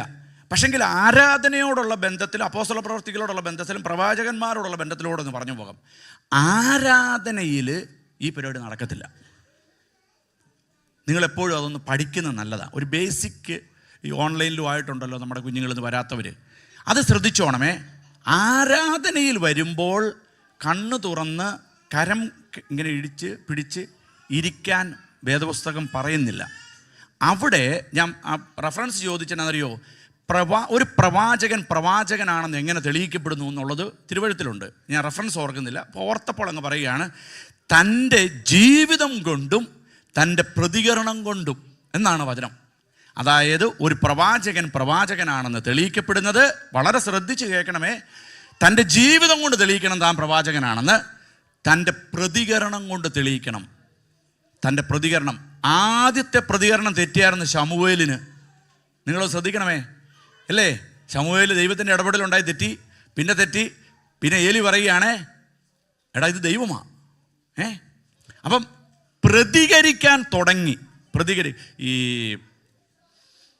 യെശയ്യാ പ്രവചന പുസ്തകത്തിൽ ഒരു പ്രവാചകനുണ്ട്. ആ പ്രവാചകൻ പ്രതികരിച്ചത് എങ്ങനെയാണെന്ന് ചോദിച്ചാൽ നിങ്ങൾ കേട്ടാൽ ഞെട്ടിപ്പോവും. ആ പ്രവാചകൻ്റെ പ്രതികരണ രീതി താനെ നഗ്നനായി കിടന്നെന്നുള്ളതാണ്. അറിയാമല്ലോ റെഫറൻസ്. ഞാൻ യെശയ്യാ പ്രവചന പുസ്തകം ഞാനത് എഴുതിയിട്ടുണ്ട് എവിടെയോ. ഞാനത് പറഞ്ഞു പോകോളാം, ഞാൻ കാണിച്ചു തരാം എന്നിട്ട് റെഫറൻസ്. ഞാൻ പറയുമ്പോൾ ഒന്ന് ഡിസ്പ്ലേ ഇടണേ. അപ്പോൾ താൻ നഗ്നനായി കിടക്കുകയാണ്. മറ്റൊരു പ്രവാചകനോട്, ഇപ്പോൾ ഏലിയാവ് ചെന്ന് പറയുന്നത്, വലിയ പ്രവാചകനാണ്, പ്രവാചകൻ ചെന്ന് വിധവയോട് പറയുന്നത് കേട്ട് പ്രതികരിക്കണം, നീ ഇന്നതുപോലെ ചെയ്യുവീൻ എന്ന് പറഞ്ഞപ്പോൾ അവർ ചെറിയൊരു അട ഉണ്ടാക്കിക്കൊണ്ട്, അപ്പോൾ ആരാധനയിൽ തന്നെ നിൽക്കാം. ആരാധനയിൽ നമ്മൾക്ക് പക്ഷെങ്കിൽ പ്രതികരിക്കാതിരിക്കാൻ പറ്റത്തില്ല. നമ്മൾ പ്രതികരിച്ചേ പറ്റുകയുള്ളൂ. ആരാധന ലീഡ് ചെയ്യുന്നു എന്നുള്ളതല്ല ദൈവമക്കളെ. സ്തോത്രം. നിങ്ങളതെപ്പോഴും ഓർത്തോണം. ആര് ലീഡ് ചെയ്യുന്നു ഇതിനകത്ത് ഒരു ഇമ്പോർട്ടൻസും ഇല്ല. ആരെ പാടുന്നു, ആരെ ഉയർത്തുന്നു, ആർക്ക് വേണ്ടി ഞങ്ങൾ വന്നിരിക്കുന്നു, ഇതിലാ പ്രാധാന്യം. സ്തോത്രം. ഹല്ലേലൂയ. അപ്പം അത് ആരാധനയുടെ സമയത്ത് നിങ്ങൾ കണ്ണും തുറന്ന് നിന്നാൽ അത് ന്യായമല്ല. അത് പ്രതികരിക്കപ്പെടേണ്ട സമയമാണ്. ഒന്ന് പറഞ്ഞേ, പ്രതികരിക്കപ്പെടേണ്ട സമയം. നിങ്ങൾ വായും കൊണ്ട് പറ. ഞാനിത് ഇങ്ങനെ ഒരു ബേസ് ഇട്ട് പോണത് സ്നാനപ്പെട്ട പിള്ളേർ ഇന്നുണ്ടാവുമെന്ന് ഓർത്തും കൂടിയാണ് ഞാൻ ഈ മെസ്സേജിലേക്ക് കയറുന്നത്. അപ്പോൾ ആരാധനയിൽ നമ്മൾ പ്രതികരിക്കണം. അപ്പോൾ ചോദിക്കും, പാസ്റ്ററെ, നമുക്ക്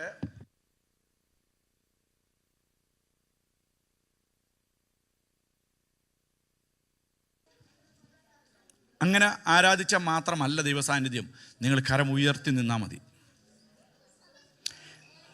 ഏതെങ്കിലും ഒക്കെ നിലകളിൽ ക്രൂശിക്കപ്പെട്ട യേശുക്രിസ്തുവിനെ കുറിച്ചുള്ള പാട്ടുകൾ ലഭ്യമാകുമ്പോൾ, അല്ലെങ്കിൽ വരവിനായിട്ട് ഞാൻ എന്നെ തന്നെ ഒരുക്കുന്നു എന്ന് പറയുമ്പോൾ, ആത്മാവിൻ്റെ പ്രവൃത്തികളെക്കുറിച്ച് പ്രസംഗിക്കപ്പെടുമ്പോൾ, അല്ലെങ്കിൽ ഞങ്ങൾക്ക് ആ നിലയിലായിത്തീർന്നല്ലോ എന്ന് ഓർത്ത് ദൈവത്തെ സ്തുതിക്കുമ്പോൾ, കഴിഞ്ഞകാല അനാദി നിത്യത മുതൽ ഇന്ന് വരെ നിലനിർത്തിയ ദൈവത്തെ എങ്ങനെയൊക്കെ സ്തുതിക്കണമെന്ന് ഓർക്കുമ്പോൾ, മിരിയാം പറയുകയാണ്, നടത്തിയ വിധങ്ങളെ ഓർത്താൽ എനിക്ക് തപ്പാണ് എൻ്റെ കരങ്ങളിലുള്ള. അതെടുത്ത് ഞാൻ നൃത്തം ചെയ്ത് ദൈവത്തെ ആരാധിക്കും. സുവിശേഷം പ്രസംഗിക്കപ്പെടുന്നിടത്ത് നമ്മൾ മലമേൽ ഗിരിപ്രസംഗങ്ങൾ, ബിയാറ്റിറ്റ്യൂഡ്സ് എന്നാണ് പറയുന്നത്, അത് മുഴുവനില്ല പോട്ടെ. ഗിരിപ്രഭാഷണ സമയത്ത് മലയിൽ കയറിയവർ മുഴുവന് അവിടെ ഇരുന്ന് പ്രതികരിച്ചില്ല. അവർ സശ്രബ്ദം കേട്ടുകൊണ്ടിരുന്നു. പക്ഷെങ്കിൽ നമുക്കറിയാം, യേശു കർത്താവ് ആത്മാവിൻ്റെ ശക്തിയോടുകൂടി ഗലീലയിലേക്ക് മടങ്ങി വന്നപ്പോൾ പിന്നെ നടക്കപ്പെടുന്നതും മുഴുവൻ ആത്മാവിൻ്റെ ശുശ്രൂഷകളെ ആകയാൽ അത് മുഴുവൻ പ്രതികരിക്കപ്പെട്ടും കൊണ്ടിരുന്നു. അപ്പോൾ നമ്മൾ ശ്രദ്ധിച്ചോണമേ, ഒരു സുവിശേഷ പ്രസംഗം ഇതുപോലെ ഞാൻ ബേസ് ചെയ്ത് നിൽക്കുന്നത് ഗോസ്പൽ ബേസ്ഡ് ആണെങ്കിൽ നിങ്ങൾ പ്രതികരിക്കേണ്ട. ഒന്ന് കരമൊക്കെ ഉയർത്തിയാൽ മതി, ആമീൻ എന്നൊക്കെ പറഞ്ഞാൽ മതി. പക്ഷെങ്കിൽ ആരാധന ആര് ലീഡ് ചെയ്യുന്നെന്ന് ഒരിക്കലും ചിന്തിക്കല്ലേ. നമുക്കറിയാം, ഇന്നയാൾ ലീഡ് ചെയ്താൽ നന്നായിരിക്കും, ഇന്നയാൾ ലീഡ് ചെയ്യുക, അങ്ങനെ നിങ്ങൾ ചിന്തിക്കരുതേ. എല്ലാവരും ഉയർത്തുന്നത് ദൈവത്തെയാണ്. പക്ഷെ അതിനകത്ത് തന്നെ ചിലരുടെ മേൽ ദൈവം പ്രത്യേക ജ്ഞാനം നൽകിയിരിക്കുന്നു, ദൈവം പ്രത്യേക കഴിവ് നൽകിയിരിക്കുന്നു, ദൈവം പ്രത്യേക കൃപ നൽകിയിരിക്കുന്നു. നമുക്ക് സന്തോഷമുള്ള കാര്യമാണ്. പക്ഷെങ്കിൽ നിങ്ങളെപ്പോഴും ചിന്തിച്ചോണമേ, ഇവിടെ നിൽക്കുന്നവരല്ല അവരുടെ അവസാന കാലം നോക്കി മാത്രമേ അവരെ പിന്തുടരാവൂ എന്നാണ് ദൈവവചനം പറയുന്നത്. ഞങ്ങൾ ചിലപ്പോൾ വീണു പോകും. പക്ഷെ നിങ്ങൾ പറയണം, ഞങ്ങൾ വാടാത്ത മുന്തിരിവള്ളിയിലാണ് പിടിച്ചിരിക്കുന്നത്, ഞങ്ങളുടെ വേരെവിടെയാണ്? ക്രിസ്തു എന്ന മൂലക്കല്ലിലാണ്. അതുകൊണ്ട് നിങ്ങളെ നടത്തുന്നവരെ നോക്കണം, അധ്വാനിക്കണം, അതൊക്കെ ശരിയാണെങ്കിലും അവരുടെ ലാസ്റ്റ് ലൈഫിൽ നോക്കണമേ. സ്തോത്രം. അപ്പോൾ ആരാധനയിൽ നമ്മൾ പ്രതികരിക്കണം. അതുകൊണ്ടായി സഹോദരങ്ങളും സഹോദരിമാരും ഒക്കെ ആരാധനയിൽ പ്രതികരിക്കാൻ പറയുന്നത്. മൂന്നാമത്തേത്, ഒന്ന് സുവിശേഷ പ്രസംഗം, രണ്ട് ആരാധന, മൂന്നാമത്തേത് പ്രവാചകന്മാരോടുള്ള ബന്ധത്തിലാണ്. ഒരു പ്രവാചകൻ വരികയാണ് നമ്മുടെ ഇടയിൽ. നിങ്ങൾ ചിന്തിച്ചോളമേ, ഒരു പ്രവാചകൻ വരുമ്പോൾ പ്രവചനം മുഴുവൻ ഇന്നുവരെ വചനാടിസ്ഥാനത്തിൽ നടക്കപ്പെട്ടിരിക്കുന്നത് പ്രതികരിച്ചതിലൂടെയാണ്. മുഴുവൻ പ്രവചനങ്ങളും നടക്കപ്പെട്ടിരിക്കുന്നത് പ്രതികരിച്ചതിലൂടെയാണ്. പക്ഷെങ്കിൽ പ്രതികരിക്കേണ്ടത് ചിലപ്പം പ്രവാചകൻ തന്നെ ആയിരിക്കും. അവിടെ ഒരു കോംപ്ലിക്കേറ്റഡ് മാറ്ററുണ്ട്. തെളിയിക്കാം. എഹെസ്കേലിൻ്റെ പ്രവചന പുസ്തകം 37-ാം അധ്യായത്തിലേക്ക് വരുമ്പോൾ പ്രവാചകനോട് ദൈവം പറയുകയാണ്, നീ അസ്ഥി താഴ്വരയിലേക്ക് പോകുവീൻ. അനുസരിക്കുകയാണ്. അസ്ഥി താഴ്വരയിലേക്ക് പോകുവീൻ എന്ന് പറയുകയാണ്. അപ്പം നമ്മൾ ചിന്തിക്കണമേ, അസ്ഥി താഴ്വരയിലേക്ക് പോണു, പ്രവാചകൻ അവിടെ ഇറങ്ങി നിൽക്കും. ഇത് എന്ത് കാണുന്നു എന്ന് ചോദിക്കുന്നു. അടുത്ത ചോദ്യം, ഞാൻ ഉണങ്ങിയ അസ്ഥിക്കൂട്ടങ്ങൾ കാണുന്നു, അല്ലേ? ചിതറിക്കിടക്കുന്നു. അവർ ഒത്തിരി നാളായിട്ടുള്ള നൂറ്റാണ്ടുകളായിട്ടുള്ള അസ്ഥി കഷണങ്ങളാണ്. അപ്പോൾ നമ്മൾ ചിന്തിക്കണമേ, ഞാൻ പറഞ്ഞെന്താണ്, കേൾക്കുന്നവർ അതനുസരിച്ച് പ്രതികരിക്കണമെന്നല്ലേ? അങ്ങനെയാണെങ്കിൽ നീ അസ്ഥിയെ നോക്കി പ്രവചിക്കുന്നവനാണെങ്കിലും പ്രതികരിക്കേണ്ടത് അപ്പോൾ ആരാ? അസ്ഥി പ്രതികരിക്കുന്നില്ല. ഒന്ന് കരമുയർത്തി ദൈവത്തിന് സ്തോത്രം ചെയ്യാമോ? അസ്ഥികൾ കൂട്ടമായി കിടക്കുന്നു. അത് ഏറ്റവും ഡ്രൈ ബോൺസ് എന്നാണ് എഴുതിയിരിക്കുന്നത്. പക്ഷെങ്കിൽ ഒരസ്ഥിയും പ്രതികരിക്കുന്നില്ല. അപ്പോൾ അസ്ഥികൾ പ്രതികരിക്കുന്നില്ല. അസ്ഥി താഴ്വര പ്രവാചകൻ ഇറങ്ങി അസ്ഥിയോട് പ്രവചിക്കാൻ പറയുന്നു. അസ്ഥി പ്രവചിച്ചു. എന്നിട്ടും പ്രവാചകൻ ഇങ്ങനെ നോക്കുക, ഒരു ചലനവും നടക്കുന്നില്ല. അടുത്തത് പറയുകയാണ്, നീ കാറ്റിനോട് പറയാൻ. സ്തോത്രം. നീ പ്രവചിച്ചും കൊണ്ടേ അവിടെ പ്രവാചകനാണ് അനുസരിക്കുന്നത്. അസ്ഥിക്കൂട്ടങ്ങൾ പിന്നത്തേതിൽ ദൈവശക്തി ഇറങ്ങുകയാണ് അതിൻ്റെ മേൽ. പക്ഷെങ്കിൽ പ്രവാചകൻ പ്രതികരിച്ചും കൊണ്ടേയിരുന്നു. നമുക്കറിയാം, കെരൂത്ത് തോട്ടിലെ വെള്ളം വറ്റുമെന്നുള്ള കാര്യത്തിൽ ദൈവത്തിനും നല്ല ബോധ്യമുണ്ടായിരുന്നു. പ്രവാചകനായിരിക്കുന്ന ഏലിയാവ് കെരൂത്ത് തോട്ടിൽ നിന്ന് അടുത്ത സ്ഥലത്തേക്ക് പോകുവാൻ പറഞ്ഞപ്പോൾ പോയി. എങ്ങോട്ടെന്ന് ചോദിക്കാതെ പ്രവാചകൻ തൻ്റെ ജീവിതം കൊണ്ടും തൻ്റെ പ്രവൃത്തിയും കൊണ്ടും തൻ്റെ അനുസരണം കൊണ്ടും തൻ്റെ പ്രവൃത്തിയും കൊണ്ടും താൻ പ്രവാചകനെന്ന് തെളിയിക്കേണ്ടിയിരിക്കുന്നു. കേട്ട ശബ്ദത്തോട് പ്രവാചകൻ പ്രതികരിച്ചത് എങ്ങനെയാ? ഞാൻ പോയേക്കാം, സാരാഫാത്ത് എങ്കിൽ സാരാഫാത്ത് എന്ന് കേട്ടപ്പോഴേ പ്രവാചകനെ അറിയാം. അവിടെ വെച്ച് വീണുപോയ ഒരു മഹാരഥനെ പഴയ നിയമത്തിലുണ്ട്, പേര് പറയുന്നില്ല, നിങ്ങൾ ഊഹിച്ചെടുത്താൽ മതി. ആ മഹാരഥൻ വാണ സ്ഥലമാണല്ലോ, അങ്ങേക്ക് പോവുകയാണ്. അവിടെ ചെന്നപ്പോൾ ഒരു സ്ത്രീ അവിടെ ഒരുക്കിയിരിക്കുകയാണ്. പ്രവാചകൻ തന്നെ പ്രതികരിച്ചു തുടങ്ങുകയാണ്. ആരാധനയിൽ ദൈവമക്കളെ, ദൈവജനം പ്രതികരിച്ചേ പറ്റുകയുള്ളൂ. പക്ഷെങ്കിൽ കരമടിക്കാൻ ഇപ്പോൾ നിങ്ങളത് ചിന്തിച്ച് നോക്കിയേ, ഒരു കരമുള്ള ഒരാളെ ഈ ആലയത്തിൽ വന്നെന്നൊന്ന് ചിന്തിച്ച് നോക്കിയേ. എൻ്റെ സ്വഭാവത്തിന് പറയും കരമടിക്കാൻ പറയും, പുള്ളി പിറ്റേ ആഴ്ച വരൂ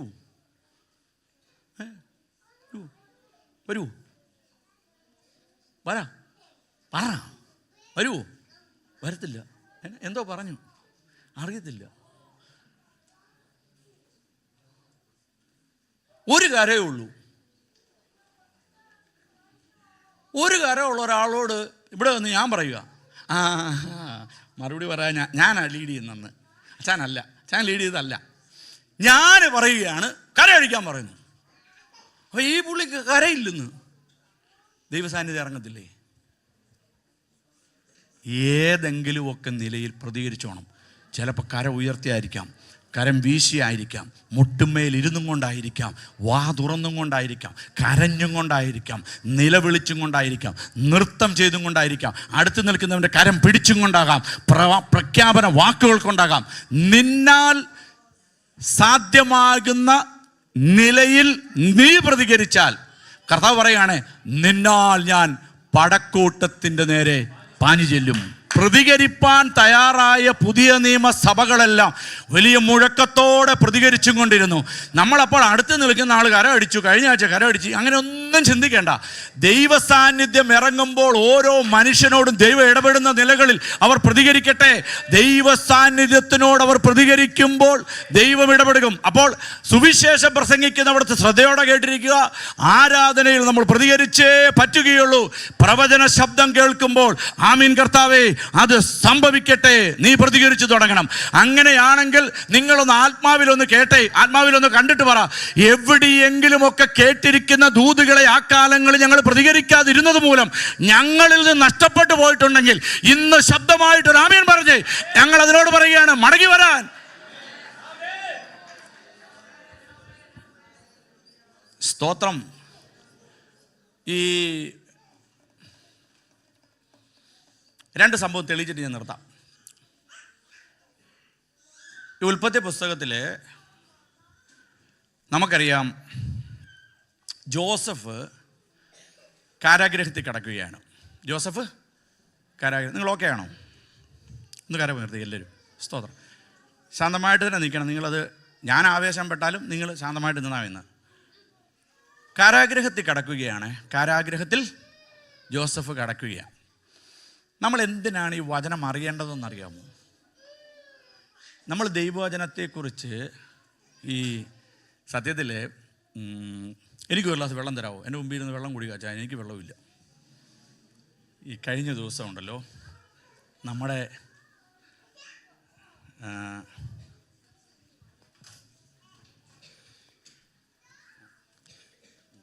അപ്പം ന്യായമായിട്ട് നമ്മുടെ ഇടയിൽ വരുന്ന ഒരു ചോദ്യമുണ്ട്. ഞാനും സുജയും ഈ ദിവസങ്ങളിൽ ഒത്തിരി ചിരിച്ചൊരു സംഭവമാണ്. How rich is our God?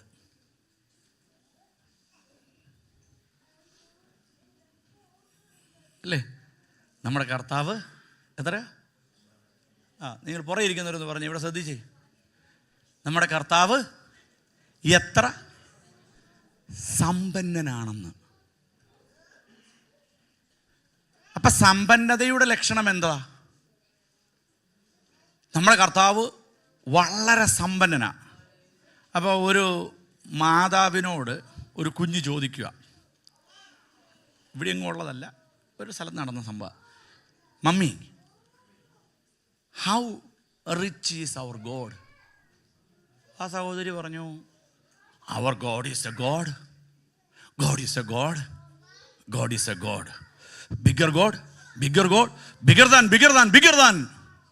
No no no no, I am asking how rich, എത്ര എക്കണോമിക് വൈസ് ധനത്തിൽ കർത്താവ് എത്ര ധനികനായിരുന്നു എന്ന് ചോദിച്ചു.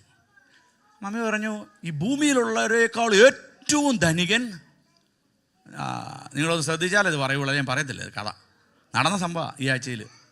നമ്മുടെ കർത്താവിനെ പോലെ ഒരു സമ്പന്നൻ ഈ ഭൂമിയിൽ ഇല്ലെന്ന് പറഞ്ഞപ്പോൾ കൊച്ചു ചോദ്യ, എന്നിട്ട് ധരിച്ച വസ്ത്രം കണ്ടോന്ന് ചോദിച്ച ചോദ്യ. Then why he's wearing a shawl and a ലുങ്കിന്ന് ചോദിച്ച ചോദ്യം ന്യായമായ ചോദ്യമല്ലേ? അപ്പോൾ ആ ചോദ്യത്തിനൊരു മാർക്ക് കൊടുക്കണ്ടേ? ഒന്ന് കരയടിച്ച് എല്ലാവരും കൂടെ. ജോസഫിനെ ഇങ്ങോട്ടൊന്ന് പറഞ്ഞു വിട്ടേ, അവനൊന്ന് പറഞ്ഞു വിട്ടേ. ജോസഫ് ഇഞ്ഞ് ഓടാ മോനെ, എടാ 5 പൗണ്ട് തരാം അവിടെ നിനക്ക് ഉണ്ടോ? ഇവൻ്റെ ചോദ്യമായിരുന്നു ഇവൻ്റെ മമ്മിയോട്,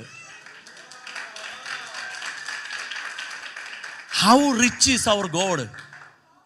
സഹോദരി പറഞ്ഞു, റിച്ചാടാ റിച്ചാടാ. എന്നിട്ടാണോ പഴന്തുണിയൊക്കെ ഉടുത്ത് നടക്കുന്നതെന്ന്. അപ്പം ഞാൻ ചിന്തിച്ചു, ബേസിക് നോളജ് പിള്ളേർ പഠിച്ചു പോകണം.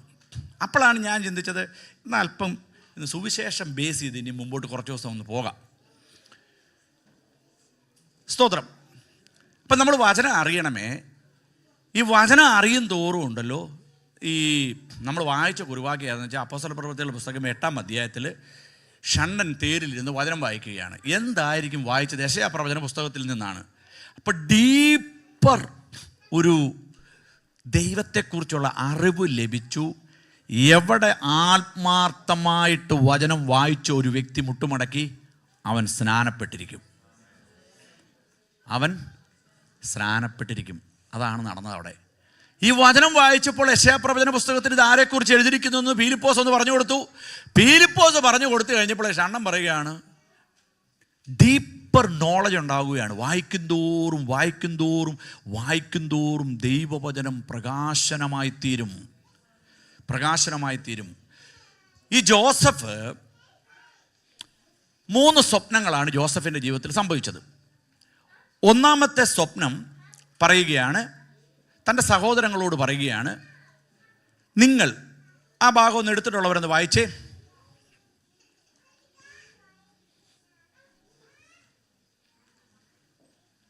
ഉൽപ്പത്തി പുസ്തകം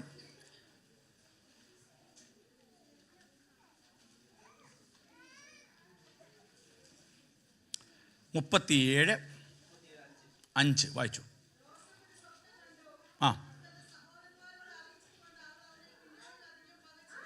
ഒന്നാമത്തെ സ്വപ്നമാണ്. ഞാൻ നിങ്ങളെ ഒരു സംഭവം ഒന്ന് കൊണ്ടുവരുവാൻ വേണ്ടിയിട്ടാണ് ഞാൻ ശ്രമിക്കുന്നത്. നിങ്ങൾ എന്നോടൊന്ന് സഹകരിച്ചാൽ മതി, ഒന്നും പ്രതികരിക്കേണ്ട, വായിച്ചാൽ മതി. കുഞ്ഞുങ്ങളെ എല്ലാവരും ശ്രദ്ധിച്ചേ, ഇവിടെ ബി ഗുഡ്. ഒന്നാമത്തെ സ്വപ്നം, എൻ്റെ കറ്റ എഴുന്നേൽക്കുന്നു. വായിച്ചതാരാ?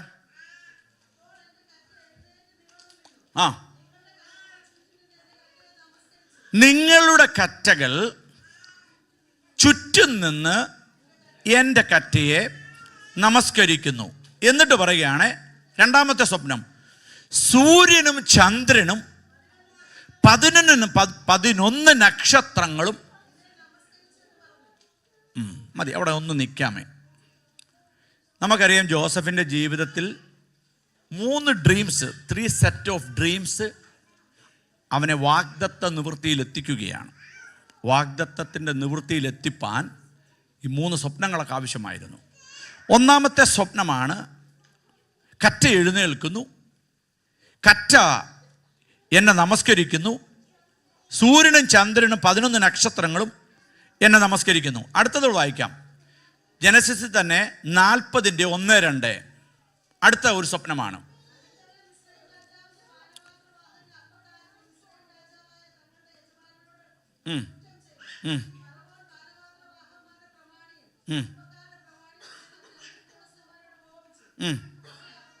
മതി, ഞാൻ എളുപ്പം പറഞ്ഞു പോകാം.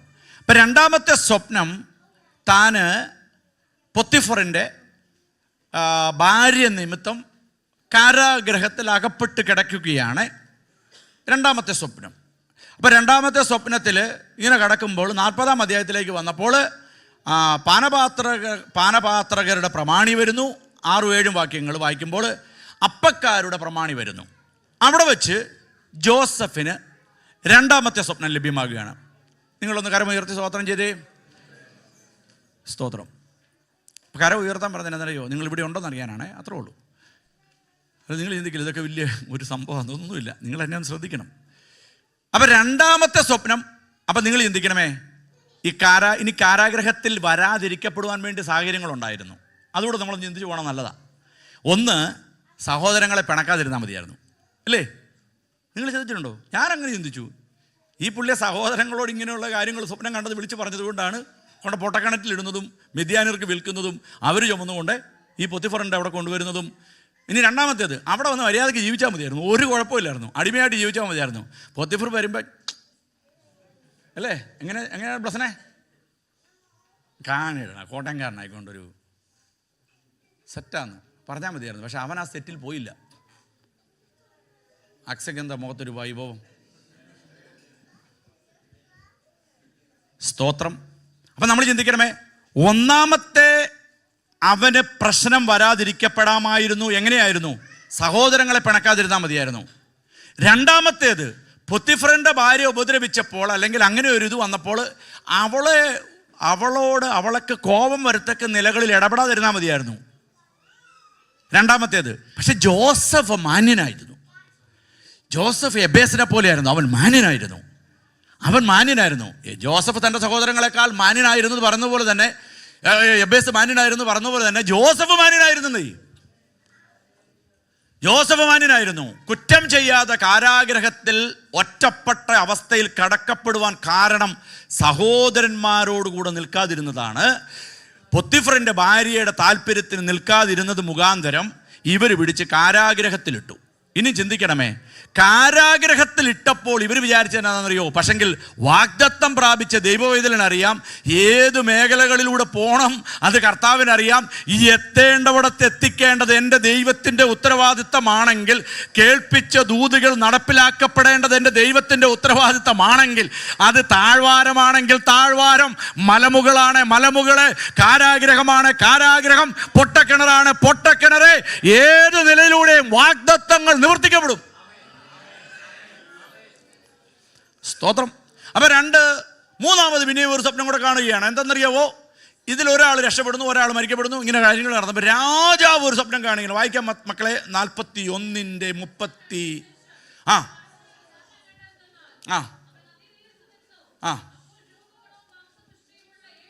മതി. ഞാനിനി എൻ്റെ മെസ്സേജിൻ്റെ ഭാഗത്തേക്ക് എനിക്കൊന്ന് വരണം. നിങ്ങൾ ഈ ഉൽപ്പത്തി പുസ്തകം ഇനിയും വീട്ടിൽ പോയി ഈ അധ്യായങ്ങൾ മുഴുവൻ വായിക്കണമേ. ചകഞ്ഞ് തിരിഞ്ഞ് മറിഞ്ഞ് വായിക്കണമേ.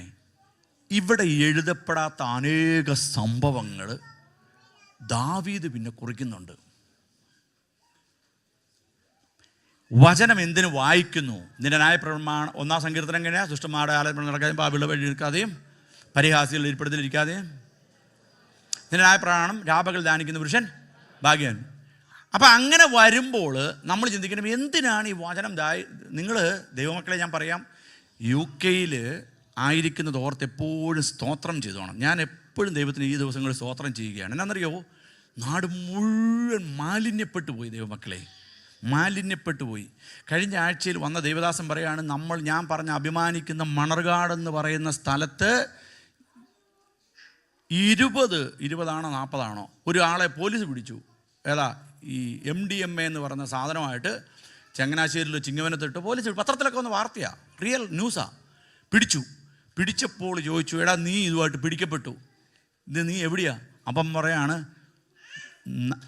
20 എന്ന് പറയാം, 40 തെറ്റിപ്പോയാൽ 20 അമ്മാമ്മമാർ രാവിലെ 8 മണിയാകുമ്പോൾ, അമ്മാമ്മമാരെന്ന് പറഞ്ഞാൽ എൻ്റെ മമ്മിയുടെയൊക്കെ പ്രായമുള്ളതാണ്, 75 വയസ്സുള്ള അമ്മമാരാണ്.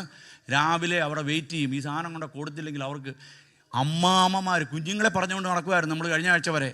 പത്രത്തിൽ മനോരമ ന്യൂസിൽ വന്ന പേജിൽ വന്ന വാർത്തയാണ് ഞാനീ പറയുന്നത്. ആ 20 അമ്മാമ്മമാരുടെ സപ്ലയറാണ് ഈ ചെറുപ്പക്കാരൻ. അവർക്ക് കൊടുത്തില്ലെങ്കിൽ മത്തിയോ അയലയോ കിട്ടിയില്ലല്ലോ. ഇന്നത്തെ കാലത്ത് പ്രശ്നമല്ല, ഈ അമ്മാമ്മമാർക്ക് MDMA കിട്ടണം. അവരെ പോയി ചോദ്യം ചെയ്തപ്പം പറയും അവനെന്ത് ചെയ്യുന്നു. അതായത് പോലീസ് എന്നൊന്നുമല്ല അവർക്ക് വിഷയം, നമ്മുടെ പയ്യനെ വിടാൻ രാവിലെ സാധനം എത്തണമെന്ന്. കേൾക്കണേ, കേരളം ഇതാ. അപ്പം ഞാനൊക്കെ ഉണ്ടായിരുന്ന ചിലപ്പോൾ നല്ല സെല്ലറായേനെ, ജയിലിലും ആയേനെ. സ്തോത്രം. അപ്പം ഞാൻ ചിന്തിക്കുന്നതിനറിയൂ, എൻ്റെ ദൈവമേ, ഓടിച്ചതിനായിട്ട് സ്തോത്രം, വിട്ടതിനായിട്ട് സ്തോത്രം, ഇവിടെ എത്തിച്ചതിനായിട്ട് നന്ദി. നിങ്ങൾ ചിരിക്കേണ്ട, നിങ്ങളെല്ലാം എന്നെക്കാളും എടുക്കാറാന്ന് എനിക്കറിയാം. ഏതായാലും ഇതിനകത്ത് ഏറ്റവും ഇലിറ്ററേറ്റഡ് ആയിട്ടുള്ള ആൾ ഞാനാണ്. അപ്പോൾ നിങ്ങൾക്കൊക്കെ ഇത് എങ്ങനെ വേണമെങ്കിൽ ഒരു എന്താ പറയുക ഹോൾസെയിൽ നിലകളിൽ നടത്താൻ പറ്റുമോ നിങ്ങൾ വേണം ചിന്തിച്ച് കളയും. ചെല്ല് പറയുന്നത് ഞാൻ ഉപയോഗിക്കുന്നില്ല, ഇത് ഞാൻ കൊടുത്തില്ലെങ്കിൽ അനേകർ വേറൊരാൾ കൊടുക്കാം, അപ്പം ഞാൻ തന്നെ കൊടുത്തേക്കാവുന്നത്. ദൈവത്തിന് നന്ദി പറഞ്ഞ് ഇവിടെ ആക്കിയിരിക്കുന്നത് ഓർത്ത് സ്തോത്രം. കാര്യം അല്ലേ പപ്പ ആ പപ്പാടൊക്കെ ചെയ്യല്ലേ, കേരളം മാലിന്യപ്പെട്ടു പോയി, മലിനതയിലായിപ്പോയി. കാര്യം എന്താണെന്നറിയാമോ, തീർന്നു. പക്ഷെങ്കിൽ നമ്മൾ നോക്കണമേ, ഒരു ഉണർവ് ദൈവം അടിക്കും, കേരളത്തെ ദൈവം ഉപയോഗിക്കും. ഞാൻ എവിടെയോ ഈ അടുത്ത് പ്രസംഗിച്ചു, നിങ്ങൾ ഭൂമിയിലുള്ള സകല വൻകരകളും ഭൂഖണ്ഡങ്ങളും ശ്രദ്ധിച്ചു നോക്കിയിട്ടുണ്ടോ? ഉണർവിനായിട്ട് ഉപയോഗിക്കപ്പെട്ടവർ മുഴുവൻ മലയാളികളോ ആഫ്രിക്കൻസോ ആണ്. ആർക്കും വേണ്ടാതെ കിടന്ന മലയാളികളായിരിക്കുന്ന നമ്മളെ ഭൂമിയുടെ ഏത് വൻകരകളിൽ ചെന്നാലും കാണാം. ആരാധ്യനേ എന്ന് പറയുന്ന പാട്ടിൻ്റെ ഒരു ചരണം എന്നാണെന്നറിയാവോ? അപ്പം ഉണർവിനായിട്ട് നിയമിക്കപ്പെട്ട കേരള സംസ്ഥാനത്തെ ഇന്ന് MDMA വിഴുങ്ങിയെങ്കിൽ പറയണം, അതിൻ്റെ മേൽ ദൈവത്തിൻ്റെ ഒരു പ്രവൃത്തി വെളിപ്പെട്ട് വരും. ഞാൻ അതിലേട്ടോ ചേർന്ന് പറഞ്ഞതേ ഉള്ളൂ.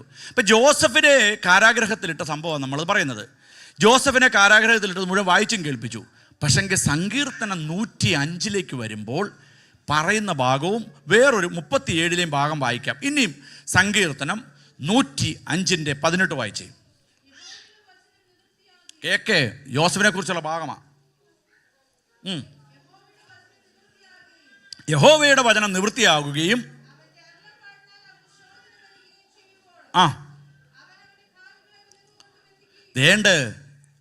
ഒരിടത്തും പറയപ്പെടാത്ത കാര്യങ്ങൾ ആത്മാവിൻ്റെ ശക്തിയിൽ ദൈവത്തിൻ്റെ പുരുഷൻ എന്നറിയപ്പെടുന്ന ദാവീദ് ജോസഫിനെ കുറിച്ച് എഴുതുകയാണ്. വായിച്ചോ സിസ്റ്ററെ? അവൻ്റെ നിങ്ങൾ ഇന്ന് വരെ ചിന്തിക്കാത്ത കാര്യം ഞാനും ഈ വചനം വായിച്ചപ്പോൾ കിട്ടിയത് എനിക്കും. വായിച്ചു. ജോസഫിന്റെ കാലുകളെ വിലങ്ങുകൾ ധരിപ്പിച്ചു. നമ്മൾ വിലങ്ങ് ധരിപ്പിച്ചത് എവിടുത്തെ പറയുന്നത്? അപ്പോസ്തല പ്രവർത്തനത്തിൽ 16 സ്റ്റോക്സ് അല്ലെങ്കിൽ ആമ്രത്തിലിട്ട കഥയാണ് നമ്മൾ പറയുന്നത്. ജോസഫിനെ അവർ താമ്രവാതിലിനാൽ പൂട്ടിയത്ത് സ്റ്റോക്സിനാൽ ആമത്തിലിട്ട് പൂട്ടി. അടുത്ത വായിച്ചേ. അവൻ ഇരുമ്പ് ചെങ്ങലയാൽ കുരുങ്ങുകയും ചെയ്തു. നിങ്ങൾക്ക് NLT ന്യൂ ലിവിങ് ട്രാൻസ്ലേഷൻ്റെ കോപ്പി കിട്ടുമോ? ഒന്ന് ഇടാൻ പറ്റുമോ? NLT 105:17 ഞാനൊരു ഭാഗം ഒന്ന് കാണിക്കാം. കിട്ടുമ്പോൾ ഇട്ടാൽ മതി. അവിടെ എഴുതിയിരിക്കുന്നത്, കാലിൽ ചെങ്ങല കെട്ടി മുറിവേൽപ്പിച്ചു, ഇരുമ്പിൽ കിടത്തി, he was with iron collar. അതായത് നിങ്ങൾ ഈ അടിവില്ലെന്ന് പറയുന്നൊരു സാധനമുണ്ട്, ഈ എലിയെ പിടിക്കാൻ നാട്ടിൽ 2 വശവും ഇങ്ങനെ മുള്ള, ഇരുമ്പിൻ്റെയാ അയണിൻ്റെയാ. ഇതും കൊണ്ടുള്ള കോളറുകൾ ജോസഫിനെ കാരാഗ്രഹത്തിലിട്ടു. നമ്മൾ ചോദിക്കല് വചനം വായിക്കുന്നത് എന്തിനാണ്, വചനം പ്രസംഗിക്കുന്നത് എന്തിനാണ്? വചനത്തിലൂടെ നമ്മൾ റൂട്ടറിയണം. ജോസഫ് പോയ പരിശോധനകളെ പിന്നത്തേതിലാണ് എഴുതപ്പെടുന്നത്. അവൻ ഇരുമ്പ് ചെങ്ങലകളാൽ ബന്ധിക്കപ്പെട്ട് ഇരുമ്പ് റോഡിനുള്ള ക്രൗൺ വെച്ച് ഇരുമ്പ് കോളർ, അതായത് അങ്ങോട്ടും ഇങ്ങോട്ടും അനങ്ങാൻ വയ്യാത്ത നിലയിൽ പ്രവാചകന്റെ നാവിനെയും കഴുത്തിനെയും ബന്ധിച്ചിരിക്കുകയാണ്. പക്ഷെങ്കിൽ ഇന്ന് പകൽ എന്നെ കേൾക്കുന്ന ദൈവമക്കളോട് എനിക്ക് അടുത്തൊരു ദൂതർ പറയാനുണ്ട്. ഞാൻ തുറന്നു പറയാം. പൂട്ടാനെ പൊത്തിഫറിൻ്റെ അല്ലെങ്കിൽ ഫറവോൻ്റെ കുടുംബക്കാർക്ക് കഴിയുകയുള്ളൂ. പൂട്ടിയവർ തന്നെ അഴിക്കപ്പെടുവാൻ അവൻ അടുത്ത സ്വപ്നം കാണുകയാണ്. സ്വപ്നം കാണാൻ വേണ്ടിയിട്ട് കോളർ ഒരു ബന്ധനമല്ല. ആരാധിക്കാൻ വേണ്ടി പോളിനും ശീലാസിനും ഈ കൈവിലങ്ങും ആമവും ഒരു ബന്ധനമായിരുന്നില്ല. ഞാൻ പറഞ്ഞല്ലോ, പ്രതികരിക്കപ്പെടുവാൻ വേണ്ടി ദൈവം നാവിനെ തുറന്നിട്ടുണ്ടെങ്കിൽ ഒരു സ്തോത്രം പറഞ്ഞോണം. ഏത് നിലകളിൽ നിങ്ങൾക്ക് ആരാധന വെളിപ്പെടുമ്പോഴും ദൈവസാന്നിധ്യത്തോട് പ്രതികരിക്കാൻ കഴിഞ്ഞു, ആ നിലയിൽ നിങ്ങൾ പ്രതികരിച്ചോണമേ. ഒന്ന് കരമുയർത്തി ദൈവത്തെ സ്തോത്രം ചെയ്തേ. കഴുത്തിനു ചുറ്റും ഇരുമ്പ് വളയം, അതിനകത്ത് കിടത്തിയിരിക്കുന്ന വ്യക്തിയാണ് ജോസഫ്. പക്ഷെ ജോസഫിന് ഒന്നറിയാം, ഇത് തന്നെ പോൾ ആക്ട് 16 കാണുന്നത്. ഞാൻ മക്കദോനിക്കാരനായ ഒരു പുരുഷനെയാണ് സ്വപ്നം കണ്ടിരിക്കുന്നത്. ഈ കാരാഗ്രഹമല്ല, ഈ ലുദിയായ അല്ല. ജോസഫ് കണ്ടിരിക്കുന്ന സ്വപ്നം എന്നാണെന്നറിയാവോ? സഹോദരങ്ങൾ മുഴുവനും സൂര്യനും ചന്ദ്രനും കൂടി എന്നെ നമസ്കരിക്കും. ഇപ്പോൾ ആയിരിക്കുന്നത് കാരാഗ്രഹവും പൊട്ടക്കിണറും ഇരുമ്പ് കോളറും ക്രൗണും ഇരുമ്പ് കട്ടിലിൽ കിടത്തിരിക്കുകയാണ്, മുൾക്കട്ടിലിൽ കിടത്തിരിക്കുകയാണ്. ഇരുമ്പ് കട്ടിൽ, അത് NLT നിങ്ങൾ വായിക്കണമേ. മുള്ളും കൊണ്ടുള്ള ഇരുമ്പ് കട്ടിലിൽ കിടത്തിരിക്കുകയാണ്. പക്ഷെ ജോസഫിന് ദൈവത്തിൻ്റെ ഇടപെടലുണ്ടായിട്ട് പറഞ്ഞു, നിനക്ക് ഞാൻ മൂന്നാമത്തെ ഒരു സ്വപ്നം തരും. ഈ സ്വപ്നത്തോടുകൂടി നിന്റെ വാഗ്ദത്തത്തെ നിവൃത്തിയിലേക്ക് കൊണ്ടുവരും. എനിക്കറിയത്തില്ല, ഞാൻ നിങ്ങളോടൊന്ന് തുറന്നു പറയാം. ഞാൻ ഇങ്ങനെ പ്രസംഗിക്കണമെന്ന് വിചാരിച്ചെന്നല്ല.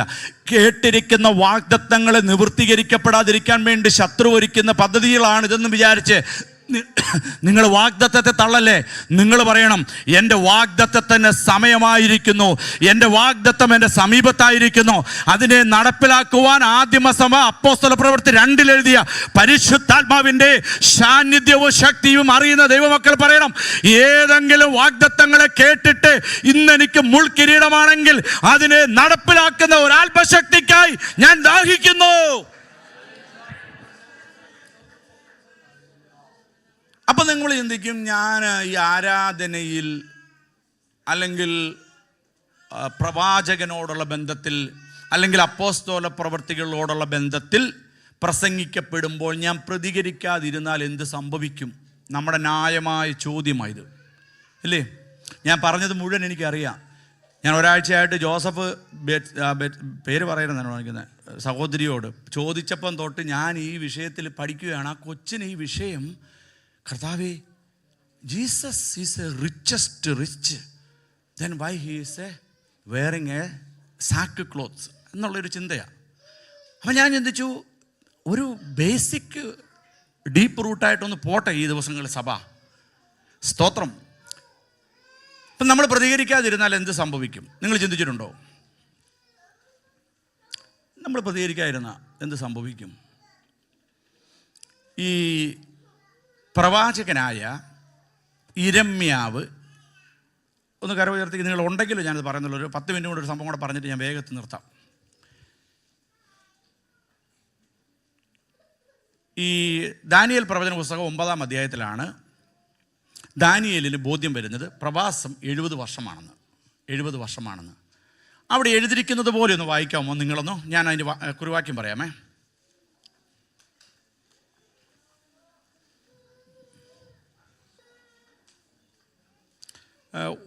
കാലത്തിനൊത്ത ഒരു സംഖ്യ എന്നും പറഞ്ഞൊരു വാക്യം വരുന്നുണ്ടല്ലോ, ഒന്ന് വായിക്കാമോ അത്? വായിച്ചു.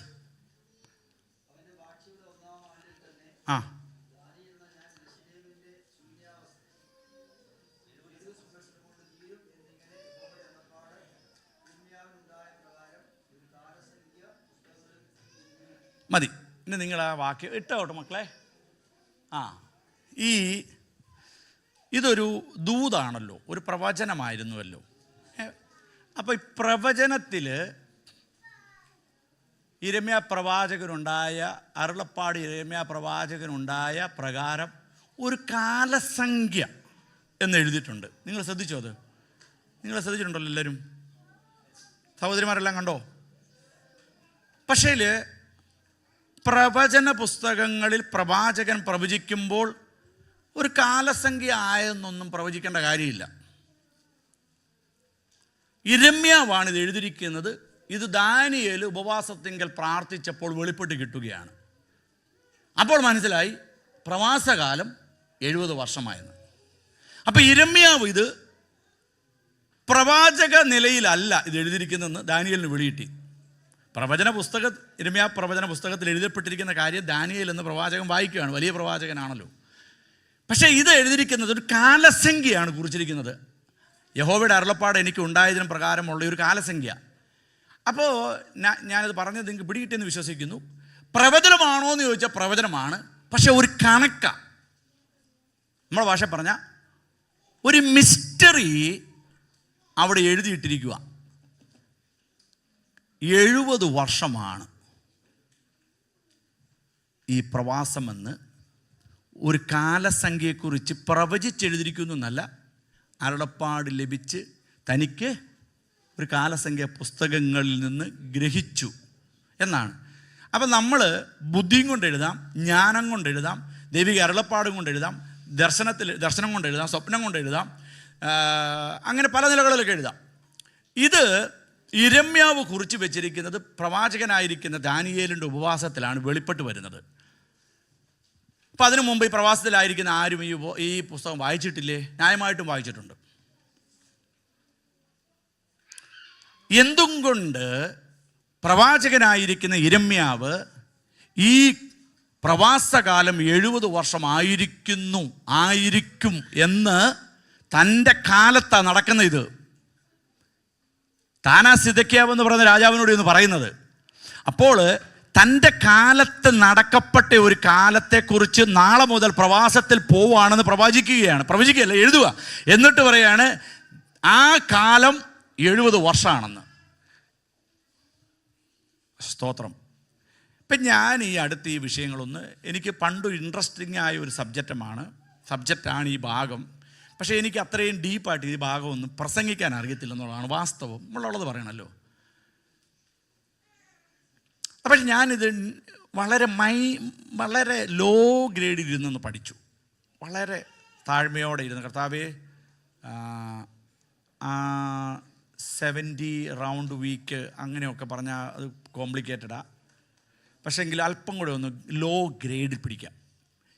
ഞാൻ മനസ്സിലാക്കിയത് നിങ്ങളോട് പറയാം. നമ്മൾ ചിന്തിച്ചൊരു ചിന്തയുണ്ട്, ആരാധനയിൽ പ്രതികരിക്കാതിരുന്നാൽ എന്ത്? ഈ ഭാഗം ഞാൻ ഉപവാസ പ്രാർത്ഥനയ്ക്ക് മുന്നേ പ്രസംഗിക്കണമെന്ന് ചിന്തിച്ച് അന്ന് തയ്യാറാക്കിയതാണ് ഇപ്പോൾ ഈ പ്രസംഗിക്കുന്നത്. Why should we fast?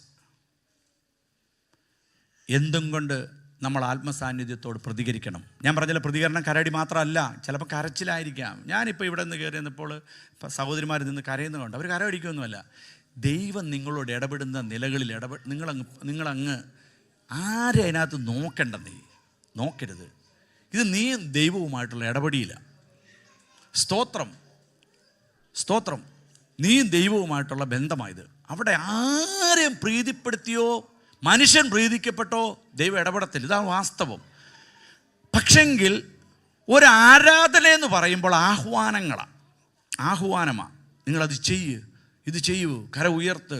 ചില ചോദിക്കാൽ ഡ്രില്ലാണെന്നൊക്കെ എന്നോട് ചോദിച്ചിട്ടുണ്ട്. ഞാൻ പറയും, നിനക്ക് താല്പര്യമുണ്ടെങ്കിൽ ചെയ്യുക. പക്ഷെങ്കിൽ ഏതെങ്കിലും നിലകളിൽ ചെയ്യുക. സ്തോത്രം. ഏതെങ്കിലും നിലകളിൽ.